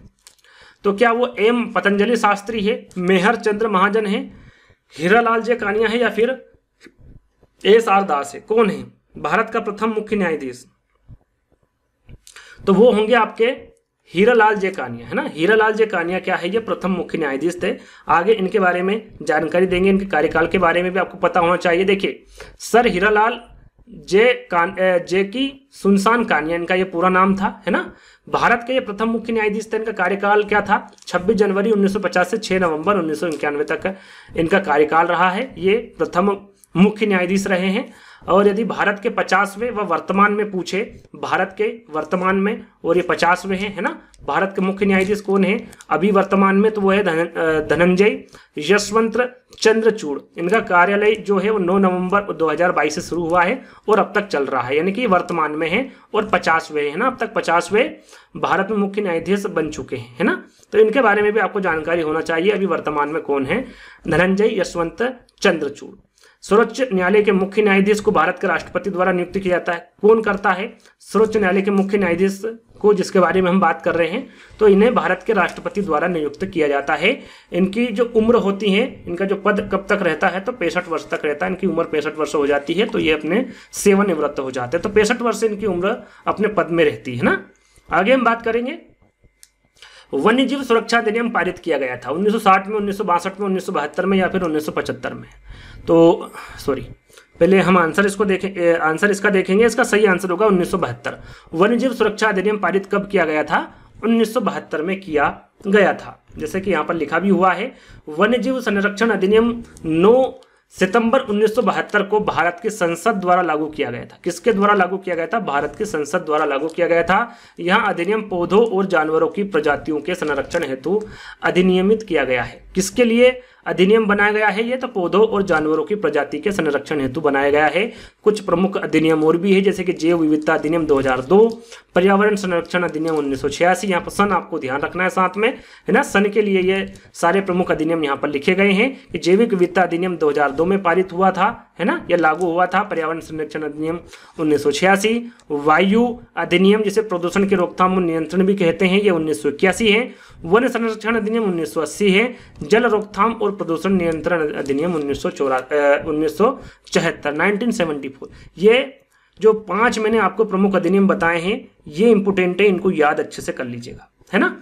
अगला प्रश्न है आपका, संविधान सभा ने राष्ट्रीय गान को अपनाया था। कब अपनाया था? 20 जनवरी 1950 को, 24 जनवरी 1950 को, 21 मई 1949 को, 13 नवंबर 1949 को। संविधान सभा ने राष्ट्रीय गान को कब अपनाया था? इंपोर्टेंट प्रश्न है, आपको सभी को इसका पता होगा। यदि आपने भारतीय संविधान पर जो मैंने वीडियो बनाई उसको देखा होगा तो आप इसका आंसर आसानी से लगा सकते हैं। इसका सही आंसर होगा आपका 24 जनवरी 1950। संविधान सभा ने राष्ट्रीय गान को कब अपनाया था? 24 जनवरी 1950 को अपनाया था, है ना। संविधान सभा द्वारा 24 जनवरी 1950 को भारत के राष्ट्रीय गान को अपनाया गया था। इसे पहली बार कब गाया गया था? इंपोर्टेंट है, पूछा जाता है इसको। पहली बार 27 दिसंबर 1911 को, 1911 आपको याद रखना है, को INC यानी कि भारतीय राष्ट्रीय कांग्रेस के कोलकाता अधिवेशन में गाया गया था। कहां पर? कोलकाता अधिवेशन में गाया गया था। और इसके रचयिता कौन है, किसके द्वारा लिखा गया है? तो ये कवि रविन्द्रनाथ टैगोर के द्वारा लिखा गया है, जो कि इंपोर्टेंट है। ये हमारा राष्ट्रीय गान है, राष्ट्रीय गान है। राष्ट्रीय गीत के बारे में पूछे, राष्ट्रीय गीत के बारे में पूछे तो बंकिम चटर्जी द्वारा राष्ट्रीय गीत को लिखा गया है। और राष्ट्रीय गान कवि रविन्द्रनाथ टैगोर द्वारा लिखा गया है। और रविन्द्रनाथ टैगोर साहित्य के लिए नोबेल पुरस्कार जीतने वाले पहले गैर यूरोपियन थे, है ना। गैर यूरोपियन थे ये रविन्द्रनाथ टैगोर जी, जो कि साहित्य के लिए नोबेल पुरस्कार जीतने वाले पहले गैर यूरोपियन थे। ये इसके बारे में भी आपको पता होना चाहिए। साथ में आपको सभी को पता है कि राष्ट्रगान का जो गाने का समय है वो कितना समय में गाते हैं? लगभग 52 सेकंड में गाते हैं। समापन लगभग 52 सेकंड में होता है ना। अगला प्रश्न है, संयुक्त राष्ट्र सुरक्षा परिषद की कितने स्थानीय सदस्य हैं? यहाँ पर देखिए, स्थानीय सदस्यों के बारे में पूछा गया, 3, 4, 5, 6। तो सभी को पता है कि इसमें जो टोटल सदस्य होते हैं वो कितने होते? तो वो होते हैं 15, लेकिन 10 जो होते हैं वो अस्थायी होते हैं, है ना। और स्थानीय जो होते हैं वो 5 होते हैं। सही आंसर क्या होगा आपका? टोटल 15 होते हैं, जिसमें 10 स्थायी होते हैं, अस्थायी होते हैं, स्थायी आपके 5 होते हैं। तो तीसरा वाला विकल्प आपका सही होगा। यहाँ पर लिखा भी हुआ है कि इसमें 15 सदस्य हैं, इसमें 15 सदस्य होते हैं, जिसमें 5 स्थायी सदस्य होते हैं, जबकि जो अन्य 10 सदस्य होते हैं वो क्या होते हैं? अस्थायी सदस्य होते हैं, है ना। 5 स्थायी सदस्य में कौन कौन से देश हैं? आपका अमेरिका है, ब्रिटेन है, चीन है, फ्रांस है और रूस है। इसमें 5 स्थायी सदस्यों में भारत का स्थान नहीं है। बाकी जो 10 देश में वो यहाँ पर मैंने नहीं लिखे, जो इंपोर्टेंट है वो 5 देश है ना। अमेरिका, ब्रिटेन, चीन, फ्रांस और रूस। संयुक्त राष्ट्र संगठन UNO है ना। UNO का जो गठन है वो कब हुआ था? 24 अक्टूबर 1945 को हुआ था। कब हुआ था? 24 अक्टूबर 1945 का इसका गठन हुआ था। इसकी स्थापना अमेरिका के सैन फ्रांसिस्को में हुई थी। कहां पर? सैन फ्रांसिस्को में हुई थी। और संयुक्त राष्ट्र का जो मुख्यालय पूछा जाए तो मुख्यालय कहां पर है आपका? न्यूयॉर्क में है। और संयुक्त राज्य अमेरिका में है ना। कहां पर है? न्यूयॉर्क में है। संयुक्त राज्य अमेरिका में इसका मुख्यालय है। संयुक्त राष्ट्र संघ, इसका पूरा नाम आपको पता होना चाहिए, संयुक्त राष्ट्र संगठन UNO का, है ना। सॉरी, चलिए आगे बढ़ेंगे। अगला प्रश्न है सिल्वीकल्चर संबंधित है किससे है? वन एवं वन्य उत्पाद से है, सिल्क से है, पूफल से है या फिर उर्वरक से है? सिल्वीकल्चर किससे संबंधित है? सभी को पता होगा इसका आंसर। जो सिल्वीकल्चर है ये आपका वन एवं वन्य उत्पाद से है। देखिए कभी कभी बच्चे कंफ्यूज हो जाते हैं सिल्वीकल्चर में और सेरीकल्चर में। सेरीकल्चर अलग है और सिल्वीकल्चर अलग है, इसके बारे में यहाँ पर दिया हुआ है। सिल्वीकल्चर के अंतर्गत वन एवं वन्य सामग्री का उत्पादन किया जाता है। सेरीकल्चर में रेशम कीट का पालन किया जाता है, ये आपको पता होना चाहिए। हार्टिकल्चर की हम बात करें तो इसमें बागवानी, एपीकल्चर में मधुमक्खी पालन होता है, वर्मीकल्चर केचुआ पालन, एवीकल्चर पक्षियों पालन, है ना। इनके जो 5 ये मैंने यहाँ पर लिखे हैं, इनके बारे में आपको पता होना चाहिए कि सेरीकल्चर रेशम कीट का पालन होता है, इसमें हॉर्टिकल्चर में बागवानी, एपीकल्चर में मधुमक्खी पालन, वर्मीकल्चर में केचुआ पालन, एवीकल्चर में पक्षियां पालन, ये सारी जानकारी आपको पता होनी चाहिए।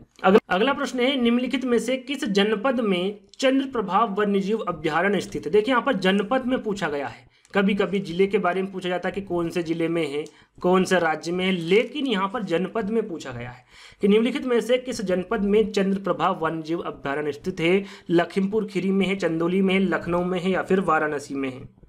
तो यहाँ पर सही आंसर होगा चंदौली में है। चंदौली जनपद में चंद्रप्रभा वन्यजीव अभ्यारण्य स्थित है, आपको पता होना चाहिए, है ना। ये सारी जानकारी यहाँ पर लिखी भी हुई है कि चंद्रप्रभा वन्यजीव अभ्यारण्य उत्तर प्रदेश राज्य के चंदौली जिले में स्थित है या फिर जनपद में स्थित है ना। इस अभ्यारण्य की स्थापना कब हुई थी? इसकी स्थापना हुई थी 1957 में। कब हुई थी? 1957 में। और ये किसके संरक्षण के लिए जाना जाता है? तो एशियाई शेरों के संरक्षण के लिए ये जाना जाता है, प्रसिद्ध है, इंपोर्टेंट है, ध्यान दीजिएगा, है ना। आगे बात करेंगे किस देश में क्रिसमस का त्योहार गर्मियों में मनाया जाता है? किस देश में क्रिसमस का त्योहार गर्मियों में मनाया जाता है? ये भी इंपोर्टेंट है, यूपी टेट एग्जाम में पूछा गया है। जापान, भारत, ऑस्ट्रेलिया या फिर अमेरिका? सही आंसर क्या होगा? इसका सही आंसर होगा आपका ऑस्ट्रेलिया, है ना। ऑस्ट्रेलिया ऐसा देश है जिसमें जो क्रिसमस है, जो त्योहार है, वो गर्मियों में मनाया जाता है। क्यों मनाया जाता है? क्योंकि ऑस्ट्रेलिया क्या है? दक्षिणी गोलार्ध में स्थित है। आपने सुना होगा बाकी के जो सारे देश होते हैं वो उत्तरी गोलार्ध में स्थित है। कहाँ पर है? उत्तरी गोलार्ध में। लेकिन जो ऑस्ट्रेलिया है ये दक्षिण गोलार्ध में स्थित है, इसलिए क्रिसमस का जो त्योहार है वो गर्मियों में मनाया जाता है, या कह सकते हैं 25 दिसंबर को मनाया जाता है क्रिसमस ऑस्ट्रेलिया में। चलिए अब बात करेंगे गिर वन्यजीव अभ्यारण्य निम्न में से किस वन्य जीव का संरक्षण करता है? गिर वन्यजीव अभ्यारण्य हाथी का, सांप का, शेर, गेंडे का या फिर शेर का? सही आंसर क्या होगा? सही आंसर होगा आपका शेर। गिर वन्यजीव अभ्यारण्य जो है ये शेर का संरक्षण करता है। किसका? शेर का। यहाँ पर दिया हुआ है और कुछ जीवों के बारे में भी यहाँ पर जानकारी दी हुई है। कौन सा उद्यान है, कौन सा प्रमुख जानवर है, कौन सा स्थान है ना। सबसे पहले गिर वन्यजीव अभ्यारण्य भारत के गुजरात राज्य में कहाँ पर है? गुजरात में है ना। पूछा जाए सीधा सीधा गिर वन्यजीव अभ्यारण्य कहाँ पर स्थित है? तो गुजरात राज्य में स्थित है। लगभग 1424 वर्ग किलोमीटर में फैला हुआ है। गिर राष्ट्रीय उद्यान अपने एशियाई शेरों के लिए प्रसिद्ध है। जैसा कि अभी विकल्प में था शेर, तो विकल्प में आपने टिक कर दिया शेर, है ना। अब यहाँ पर कुछ प्रमुख राष्ट्रीय उद्यान दिए हुए, स्थान दिए, उनके प्रमुख जानवर दिए हुए हैं। जैसे कि जिम कॉर्बेट नेशनल पार्क, जो कि सबसे पुराना, भारत का सबसे पुराना नेशनल पार्क है ना। इसका पुराना नाम क्या है? हेली नेशनल पार्क है। इसका स्थापना कब हुई थी? 1936 में हुई थी, है ना। ये सारी जानकारी आपको पता होना चाहिए। तो ये कहाँ पर स्थित है? तो ये उत्तराखंड में स्थित है। और ये किस जानवर के लिए प्रसिद्ध है? Royal Bengal tiger. इंपोर्टेंट है, ये जानकारी आपको पता होना चाहिए। आगे बात करेंगे काजीरंगा राष्ट्रीय उद्यान के बारे में।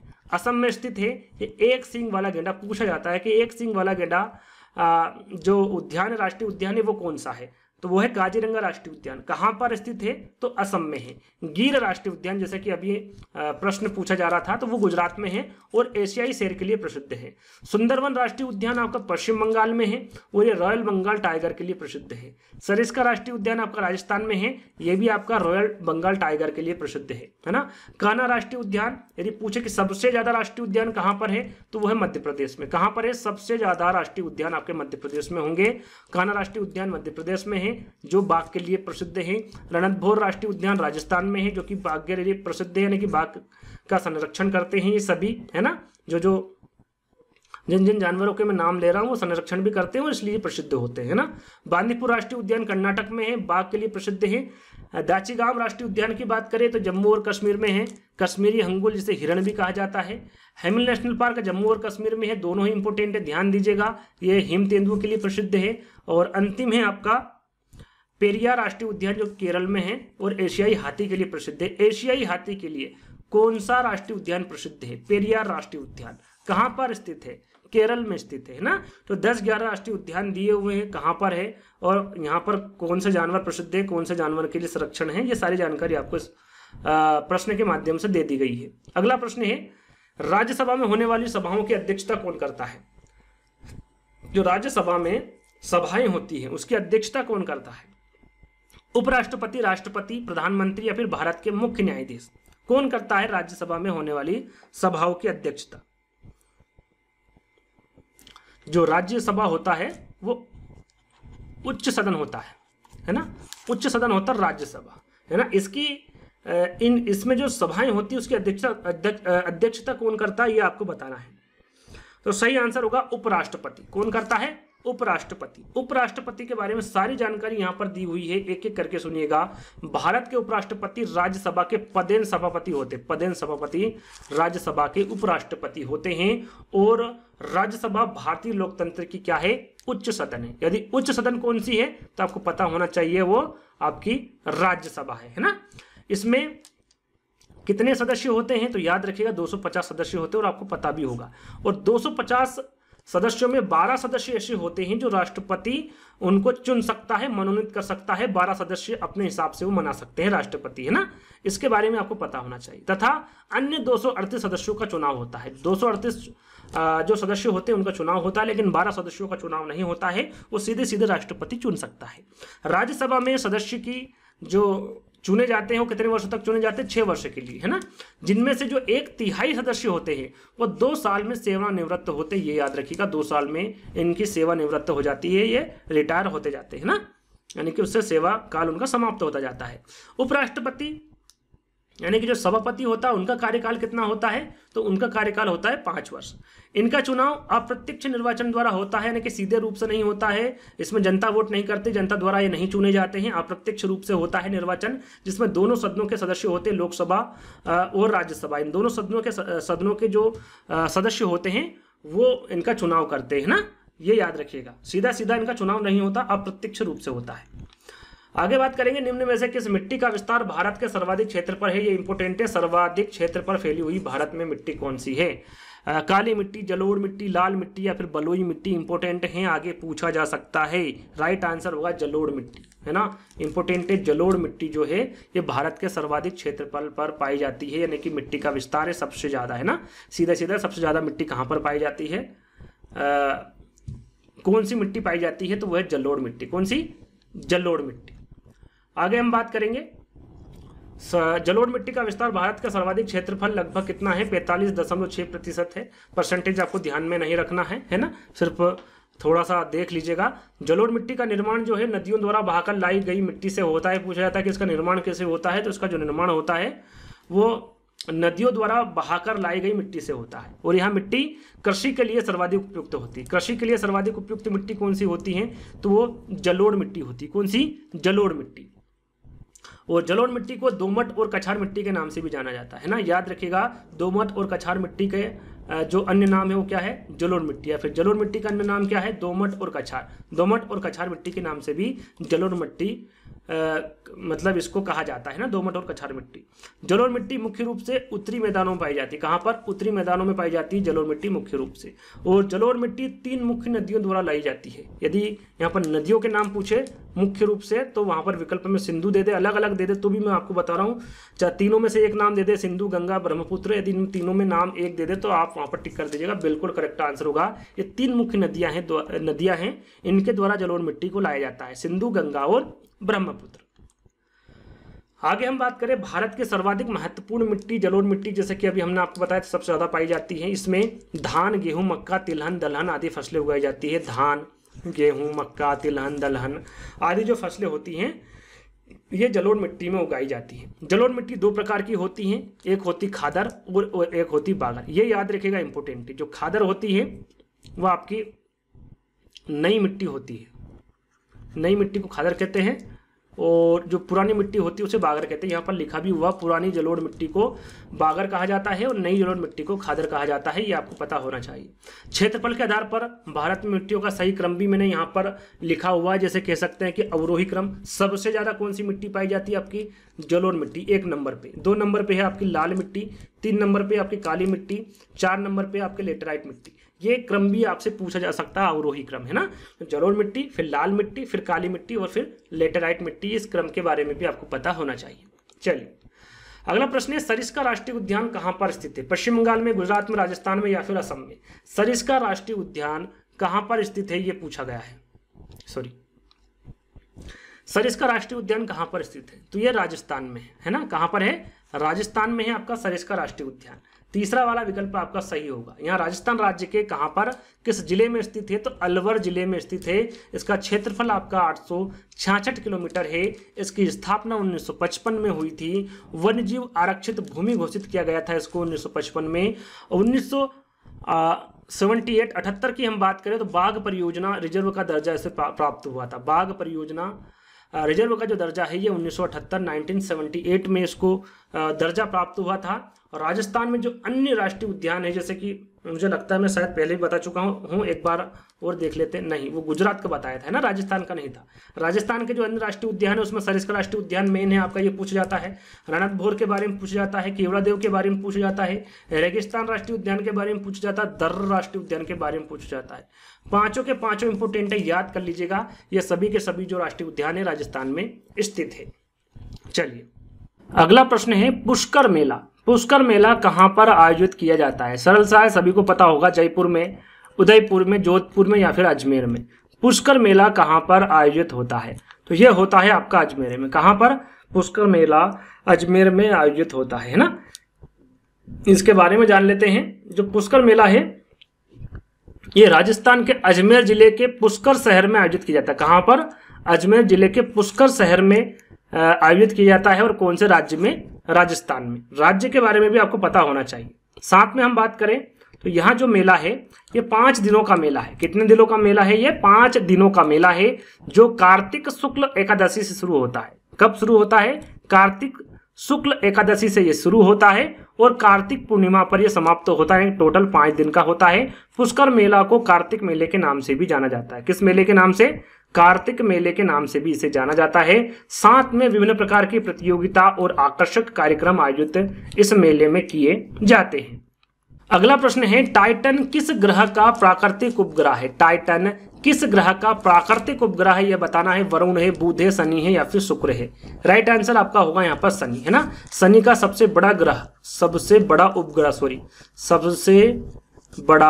उपग्रह पूछे तो वो भी आपका कौन सा होगा? टाइटन ही होगा। टाइटन शनि ग्रह का प्राकृतिक उपग्रह है। साथ में सबसे बड़ा उपग्रह भी टाइटन होगा, शनि का, है ना। इस बात का भी आपको विशेष ध्यान रखना है। जैसे कि यहाँ पर लिखा हुआ है कि शनि ग्रह का सबसे बड़ा उपग्रह टाइटन है। साथ में इसके जो अन्य प्रमुख उपग्रह है जिसमें मीमांसा है, एनसिलाडू है, टेथिस है, डियान है, रिया है, हाइपेरियन है, इपापेटस है और फोबे है। इनमें से भी यदि एक आपको प्रश्न में दे दे और पूछे कि किसका ये ग्रह है, उपग्रह है, तो आपको पता होना चाहिए ये शनि ग्रह के उपग्रह है।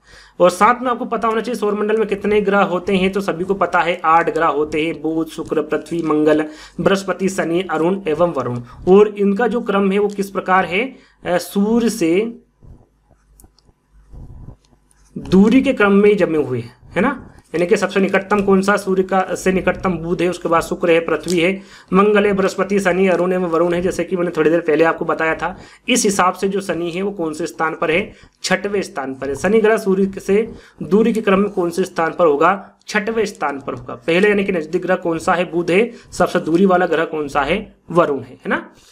लेकिन सौर मंडल का दूसरा सबसे बड़ा ग्रह है। कहने का मतलब जो शनि है, जो शनि ग्रह है ये आपका दूसरा सबसे बड़ा ग्रह है। पहला कौन सा है? यानी कि कहने का मतलब कि सौर मंडल का सबसे बड़ा ग्रह कौन सा होगा? तो आपका बृहस्पति होगा। बृहस्पति ग्रह आपके पहले नंबर पर आता है और दूसरे नंबर पर आपका शनि ग्रह आता है। इसलिए लिखा है कि शनि ग्रह सूर्य से दूरी के क्रम में 6वें स्थान पर है, लेकिन सबसे बड़ा ग्रह में दूसरे स्थान पर है, पहले स्थान पर आपका बृहस्पति है ना।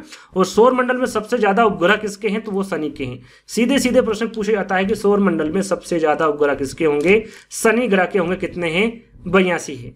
हमारे सौरमंडल का सबसे बड़ा ग्रह कौन सा है, जैसे कि अभी हमने बताया था बृहस्पति ग्रह है सबसे छोटा। और सूर्य से निकटतम ग्रह कौन सा है, बुध है ना। सबसे छोटा कौन सा है और निकटतम ग्रह कौन सा सूर्य का, बुध है। सबसे बड़ा कौन सा है आपका, बृहस्पति है। शनि ग्रह का सबसे बड़ा उपग्रह कौन सा है, टाइटन है, जो कि बुध ग्रह से भी बड़ा है, यानी कि बुध ग्रह से भी बड़ा है टाइटन, जो कि एक उपग्रह है। किसका है, शनि का है ना। चंद्रमा पृथ्वी का उपग्रह है, पूछा जाता है ना कि पृथ्वी का उपग्रह कौन सा है। सौरमंडल का सबसे बड़ा प्राकृतिक उपग्रह है चंद्रमा। यह सीधा सीधा पूछा जाता है कि पृथ्वी का जो प्राकृतिक उपग्रह है वो कौन सा है, तो आपको पता होना चाहिए वो कौन सा होगा, आपका चंद्रमा होगा पृथ्वी का उपग्रह है ना। याद रखिएगा, इंपोर्टेंट है, वो सबसे बड़ा है। आगे हम बात करें बुध और शुक्र, इंपोर्टेंट है, दोनों को याद रखिएगा। बुध और शुक्र ग्रह का कोई भी इन दोनों का उपग्रह नहीं होता है। कौन से ग्रह है जिनका कोई भी उपग्रह नहीं है, तो वो आपका बुध और शुक्र है। यहाँ पर देखिए दोनों में आंतरिक और बाह्य ग्रह, ये दोनों ही इंपोर्टेंट है, याद कर लीजिएगा। आंतरिक ग्रह के अंतर्गत कौन कौन से ग्रह आते हैं और बाह्य ग्रह के अंतर्गत कौन कौन से ग्रह आते हैं, आपको पता होना चाहिए। आंतरिक ग्रह में बुध आएगा, शुक्र आएगा, पृथ्वी और मंगल, ये आंतरिक ग्रह के अंतर्गत आएगा। बाह्य ग्रह में आपका बृहस्पति, शनि, अरुण और वरुण, ये चारों जो ग्रह है बाह्य ग्रह में है। बुध, शुक्र, पृथ्वी, मंगल ये आपके आंतरिक ग्रह में है। इसके बारे में आपको पता होना चाहिए। इस पर एक प्रॉपर मैंने वीडियो बनाया है जिसमें 100 प्रश्न आपको दिए हैं, है ना। उस पर सारी जानकारी आपको दी है इन ग्रहों के बारे में, तो उस वीडियो को देख लीजिएगा, हर एक प्रश्न को समझाया भी है। तो 100 प्रश्न सौरमंडल पे हैं। सौरमंडल के 100 प्रश्न online study with DK search करेंगे तो आपके पास सामने वीडियो आ जाएगा। भारत में हिमालय की सबसे ऊंची चोटी का नाम क्या है। हिमालय की सबसे ऊंची चोटी माउंट केटू है, माउंट एवरेस्ट है, माउंट चंजंगा है, माउंट धौलागिरी है। भारत में हिमालय की सबसे ऊंची चोटी के बारे में पूछा गया है, तो वो है आपका केटू, है ना, माउंट केटू। भारत में हिमालय की सबसे ऊंची चोटी का नाम क्या है, माउंट केटू है, जो कि गॉडविन ऑस्टिन भी से कहते हैं। भारत में स्थित हिमाचल की सबसे ऊंची चोटी होगी आपकी केटू, जिसे गॉडविन ऑस्टिन भी कहते हैं। और यह चोटी कहां पर स्थित है, जम्मू कश्मीर के काराकोरम श्रेणी में। इंपोर्टेंट है, जम्मू कश्मीर के काराकोरम श्रेणी में ये चोटी स्थित है, केटू, है ना। और इस चोटी की ऊंचाई कितनी है, 8611 मीटर। कितनी है, यहाँ पर ऊंचाई आपको याद रखना है, कितनी है, 8611 मीटर है। और विश्व की सबसे ऊंची पर्वत चोटी कौन सी है, यहाँ पर देखिए विश्व की सबसे ऊंची पर्वत चोटी के बारे में पूछा गया है। आपकी सीटेट एग्जाम उठा के देख लीजिए, यूपीटेट सभी में पूछा गया है, और यहाँ सीटेट में तो इसकी ऊंचाई के बारे में भी पूछा गया है, तो ऊंचाई के बारे में भी आपको पता होना चाहिए। विश्व की सबसे ऊंची जो पर्वत चोटी है वो है आपका एवरेस्ट। कौन सी है, एवरेस्ट, जो हिमाचल की ही चोटी है, जो कि कहाँ पर स्थित है, आपके नेपाल में है। यहाँ पर ये भी ध्यान दीजिएगा, स्थित कहाँ पर है, नेपाल में है। और इसकी ऊंचाई कितनी है, 8850, कहीं कहीं 8848 भी दे रखी है, तो आपको कंफ्यूज नहीं होना है। 50 दे या फिर 48 दे, आपका बिल्कुल करेक्ट आंसर होगा, है ना। दोनों में से एक विकल्प आएगा, दोनों एक साथ नहीं आएंगे। अगला प्रश्न है, एक मार्ग का संबंध है। जो एक मार्ग है इसका संबंध किससे, गुणवत्ता से है, पैकेजिंग से है, संसाधन से है, या फिर उत्पादक से है। एक मार्ग का संबंध किससे है, ये आपको बताना है। सही आंसर होगा गुणवत्ता से। जो एक मार्ग का संबंध होता है वो गुणवत्ता से होता है। यहाँ पर सारी जानकारी दी गई है। एक मार्ग का संबंध गुणवत्ता से है। और एक मार्ग का पूर्ण रूप क्या होता है, एग्रीकल्चर मार्केटिंग होता है ना। इसका पूरा नाम क्या होता है, एग्रीकल्चर मार्केटिंग। और केंद्रीय एक मार्ग प्रयोगशाला इसका कहाँ पर है, तो नागपुर महाराष्ट्र में स्थित है। इसकी प्रयोगशाला के बारे में पूछे तो आपको पता होना चाहिए, नागपुर महाराष्ट्र में। इसके अलावा 11 नोडल शहर है, इसके बारे में ज़्यादा जानकारी आपको रहने दीजिए, है ना। इसको आपको इतना याद रखना, केंद्रीय एक मार्ग प्रयोगशाला जो है नागपुर महाराष्ट्र में स्थित है। 11 नोडल शहरों के बारे में कुछ ज़्यादा खास पूछा नहीं जाता है। आगे हम बात करेंगे, यहाँ भारत में कृषि उत्पादों लिखा हुआ पाया जाता है। कृषि उत्पादकों में लिखा हुआ पाया जाता है। भारत सरकार की एजेंसी विपणन और निरीक्षण निदेशालय द्वारा कृषि उत्पादों की गुणवत्ता जांचने के बाद दिया जाता है ना। इसका मतलब यह है कहने का कि जो कृषि उत्पाद है उसमें एक मार्ग लगा होता है ना, ये है उसकी गुणवत्ता को जांचने के लिए ये जो एक मार्ग को लगाया जाता है। और यहाँ भारत में कृषि उत्पादों पर कार्यरत एक प्रमाण चिन्ह होता है। आपने देखा होगा कहीं कहीं आपने जो कृषि उत्पादक कुछ चीजें आप खरीदते हैं, उस पर ये एक मार्क का चिन्ह लगा होता है, उससे ये पता चलता है उसकी गुणवत्ता को जांचा गया है ना। आगे बात करें, कृषि उत्पादन अधिनियम ग्रेडिंग और मार्केटिंग 1937 में लागू हुआ था। ये कब लागू हुआ था? 1937 में लागू हुआ था। इसे कृषि मंत्री किसके द्वारा लॉन्च किया गया था? याद रखिएगा, कृषि मंत्री के द्वारा। नाम क्या था उनका? राधा मोहन सिंह द्वारा इसको लॉन्च किया गया था और बाद में सन 1986 में इसे संशोधित किया गया था। तो यहाँ पर लागू 1937 में किया गया था, 1986 को इसको संशोधित किया गया था। और आज के समय में एक मार्ग मानक में 205 खाने पीने की चीजों में इसका इस्तेमाल किया जाता है। कितने? 205 लगभग, है ना, जिसमें जो ज्यादातर होंगे जो इंपॉर्टेंट है वो गेहूं, चावल, दालें, तेल, फल फूल, सब्जियां, आवश्यक जो खाद्य पदार्थ है उसमें ये आपको पाया जाता है। ISI सुना होगा आपने, ये औद्योगिक उत्पादक में गुणवत्ता बनाए रखने के लिए इसकी आवश्यकता होती है, इसको मानक बनाता है ये, है ना, आवश्यक मानक बनाता है। और ISI मार्क बिजली के उपकरणों जैसे कि switch, electronic motor, wiring, cable, heater, kitchen appliances, आपको ये जानकारी होना चाहिए सिर्फ कि ISI जो है ये बिजली के उपकरणों में इसको लगाया जाता है ना, इसके उत्पादक में, जिसमें आपके सारे उपकरण आ जाएंगे बिजली के, उसमें, है ना, ISI।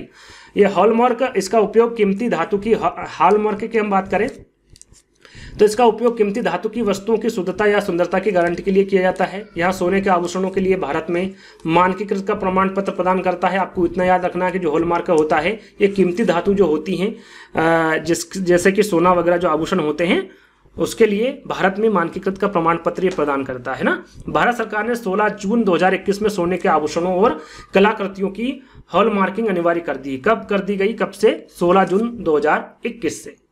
अगला प्रश्न है, वायुदाब नापने वाला यंत्र किस नाम से जाना जाता है? बैरोमीटर, थर्मामीटर, सिस्मोग्राफ या फिर हाइग्रोमीटर? सही आंसर क्या होगा? यहां पर सही आंसर होगा बैरोमीटर। वायु दाब नापने वाले यंत्र किस नाम से जाना जाता है? तो ये बैरोमीटर के नाम से जाना जाता है। पहला वाला विकल्प आपका सही होगा और इसका आंसर आप सभी को पता होगा। देखिए, वायुदाब नापने के लिए बैरोमीटर नामक यंत्र का प्रयोग किया जाता है। मानव शरीर का तापमापन हेतु थर्मामीटर का, भूकंपीय तीव्रता सिस्मोग्राफ, वायुमंडल की आर्द्रता हाइड्रोमीटर से मापते हैं ना। इन तीनों के बारे में भी आपको याद होना चाहिए। अगला प्रश्न है, प्याज, आलू, अदरक। प्याज, आलू, अदरक क्या है? क्या जड़ है, तना है, अपस्थानिक जड़ें या फिर सल्क पत्र है? सरल सा है लेकिन इंपोर्टेंट है, ये सीटेट एग्जाम में भी पूछा गया है। सही आंसर होगा आपका तना। याद रखिएगा, प्याज, आलू और अदरक ये तीनों क्या है? तने हैं, है ना। यहाँ पर छोटी सी जानकारी दी गई है, जैसे कि तने में आपका आलू आ जाएगा, प्याज आ जाएगा, अदरक आ जाएगा। जड़ में आपका मूली, गाजर, चुकंदर, टेपियोका, शकरकंद, है ना। इसमें एक छोटी सी ट्रिक है जिसमें इस प्रकार से नुकीली चीज निकली होती है, यानी कि नोक होती है। जैसे कि आपने मूली देखी होगी, उसके निचले हिस्से में नोक होती है, तो वो जो नोक वाली चीजें होती है जड़ के अंतर्गत आती है, जो गोल गोल होती हैं, जैसे कि आलू हो गया, प्याज हो गया, अदरक हो गया, इनमें किसी भी प्रकार की नोक नहीं निकली होती हैं, तो ये सभी तने में आती हैं। जड़ में आपके जिसमें नोक निकली होती, जड़ निकली होती है ना, इस प्रकार से वो सारी क्या होती है, जैसे मूली, गाजर आपने देखा होगा, इस प्रकार से रहती है, चुकंदर, टेपियोका, शकरकंदी, ये सभी जड़ के अंतर्गत आते हैं। पत्ता में आपका धनिया का पत्ता, गोभी, अरबी, पालक, कड़ी पत्ता, ये सभी पत्ते के अंतर्गत है। बीज में चना, बाजरा, सरसों, गेहूं, धान, फूल, सहजन, केला, कचनार, फली, मटर, ये सभी बीज के अंतर्गत आ गया। फली में आपका मटर आ गया। तो इसके बारे में आपको पता होना चाहिए, तने के अंतर्गत जड़, पत्ता, बीज, फली, इन सभी में कौन कौन से फल, फूल, सब्जी आते हैं, इनके बारे में आपको पता होना चाहिए। विटामिन सी की कमी से होने वाली बीमारी का नाम आपको बताना है। स्कर्वी है, बेरी, रतौंधी या फिर थकान है? इंपॉर्टेंट है, आपको पता होना चाहिए। सही आंसर होगा आपका स्कर्वी। विटामिन सी की कमी से कौन सा रोग होता है, कौन सी बीमारी होती है? तो स्कर्वी रोग हो जाता है। विटामिन सी का रासायनिक नाम, जैसे कि शरीर में विटामिन सी की कमी से कौन सा रोग होता है? स्कर्वी नामक रोग हो जाता है। और विटामिन सी का रासायनिक नाम आपको पता होना चाहिए, एस्कॉर्बिक एसिड इसका रासायनिक नाम होता है विटामिन सी का, है ना। और खट्टे पदार्थों में पाया जाता है आपका विटामिन सी। जितने भी खट्टे पदार्थ होते हैं उन सभी में विटामिन सी पाया जाता है। आंवले में सबसे ज्यादा विटामिन सी किस में पाया जाता है? आंवले में पाया जाता है। किसमें? आंवले में। साथ में इसके मुख्य स्रोत होता है आपका आंवला, संतरा, नींबू और टमाटर। जो भी खट्टे पदार्थ होते हैं उन सभी में विटामिन सी पाया जाता है, लेकिन सबसे ज्यादा आपका आंवले में पाया जाता है। और विटामिन ए की हम बात करें तो विटामिन ए का रासायनिक नाम होता है रेटिनॉल। और इसकी कमी से कौन सा रोग होता है? रतौंधी रोग होता है। और इसके मुख्य स्रोत होता है दूध, घी, गाजर, अंडे और पालक। यह विटामिन ए के मुख्य स्रोत होते हैं। इसकी कमी से रतौंधी रोग होता है। इसका रासायनिक नाम रेटिनॉल होता है। साथ में आपको विटामिन ए के बारे में भी जानकारी होना चाहिए। विटामिन बी की बात करें तो इसका रासायनिक नाम थायमिन है। और इससे बेरी नामक रोग होता है और उसके मुख्य स्रोत होता है मुख्य स्रोत होते हैं खाद्यान्न, अंडा, दाल, हरी सब्जी। इन सभी में विटामिन बी पाया जाता है। इसका रासायनिक नाम आपको पता होना चाहिए। इससे कौन सा रोग होता है उसके बारे में आपको पता होना चाहिए। अगला प्रश्न है निम्नलिखित भारतीय राज्यों में से किस राज्य में कोई समुद्री सीमा नहीं है? कोई से भी समुद्री सीमा कौन से राज्य में नहीं है? गुजरात, गोवा, राजस्थान या फिर महाराष्ट्र। सही आंसर क्या होगा? तो इसका सही आंसर होगा राजस्थान, है ना। राजस्थान राज्य में कोई समुद्री सीमा नहीं है। टोटल कितने राज्य हैं? 9 राज्य हैं। 9 राज्यों में समुद्री तटीय मतलब भारत के समुद्री तटीय राज्य कितने हैं? 9 है, जिसमें आपका गुजरात है, महाराष्ट्र है, गोवा है, कर्नाटक है, केरल है, तमिलनाडु है, आंध्र प्रदेश, उड़ीसा और पश्चिम बंगाल। इन 9 राज्यों को याद कर लीजिएगा। इन 9 के 9 राज्य भारत के समुद्री तटीय राज्य हैं। इनके बारे में आपको पता होना चाहिए। इनके अलावा कोई सा भी राज्य दे दे तो आपको यदि इन 9 राज्यों के बारे में पता होगा तो आप बाकी के जो राज्य उन पर टिक कर सकते हैं। जरूरी नहीं कि राजस्थान आ जाए, और भी दूसरे राज्य दे सकते हैं। तो इन 9 राज्यों के बारे में आपको पता होना चाहिए। साथ में केंद्र शासित प्रदेश की हम बात करें तो केंद्र शासित प्रदेश में पुडुचेरी, दमन द्वीप, अंडमान निकोबार द्वीप एवं लक्षद्वीप, ये सभी क्या है? भारत के समुद्री तटीय केंद्र शासित प्रदेश और तटीय राज्य है ना। इनके बारे में आपको पता होना चाहिए। चलिए अगला प्रश्न है, भारत की प्रथम महिला आईपीएस अफसर कौन है? सभी को पता है आईपीएस अफसर के बारे में। प्रतिभा पाटिल है, प्रज्ञा नायडू है, किरण बेदी है या फिर हंसा मेहता है। तो सभी को पता है किरण बेदी भारत की प्रथम महिला आईपीएस अफसर है ना।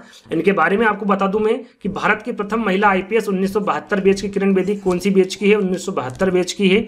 इनका कार्यकाल जो रहा है 1972 से 2007 तक रहा है। टोटल इन्होंने अपना 35 वर्ष दिया है। उसके बाद इन्होंने अपनी इच्छा से सेवा निवृत्ति ले ली, यानी कि पूरी सेवा काल इन्होंने नहीं दिया है ना, 35 वर्ष तक दिया है। उसके बाद अपनी इच्छा से इन्होंने सेवा निवृत्ति ले ली है। इनको प्रमुख पुरस्कार से भी सम्मानित किया गया है। कौन कौन से पुरस्कार है? संयुक्त राष्ट्र पदक 2004 में मिला था। रेमन मैग्सेस पुरस्कार 1994 में मिला था इनको। राष्ट्रीय का पुलिस पदक 1969 में मिला था, 1979 में मिला था। और किरण बेदी जो है, जो इम्पोर्टेंट है, ये भी पूछा जाता है।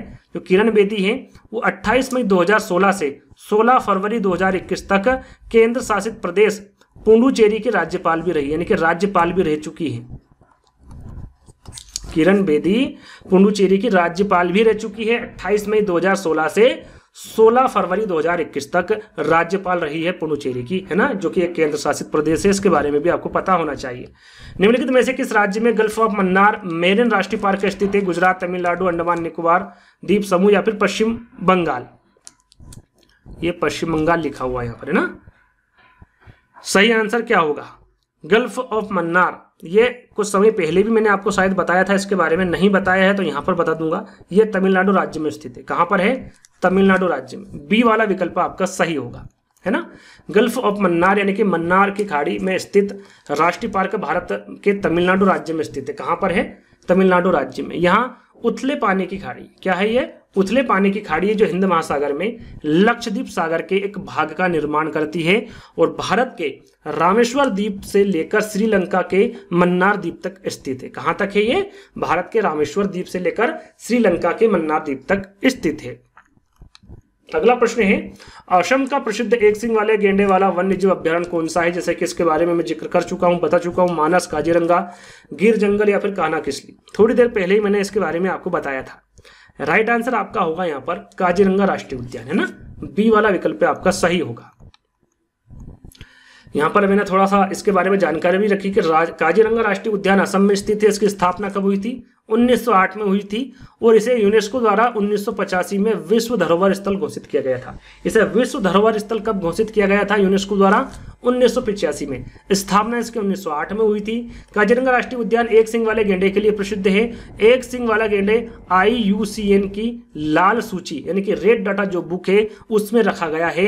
रेड डाटा बुक में किसको रखा जाता है? जो विलुप्त हो रहे हैं ना, जो विलुप्त होने की कगार पर है, जैसे कि जानवरों की लुप्तप्राय प्रजाति को रेड डाटा बुक में रखा जाता है, सूचीबद्ध किया जाता है।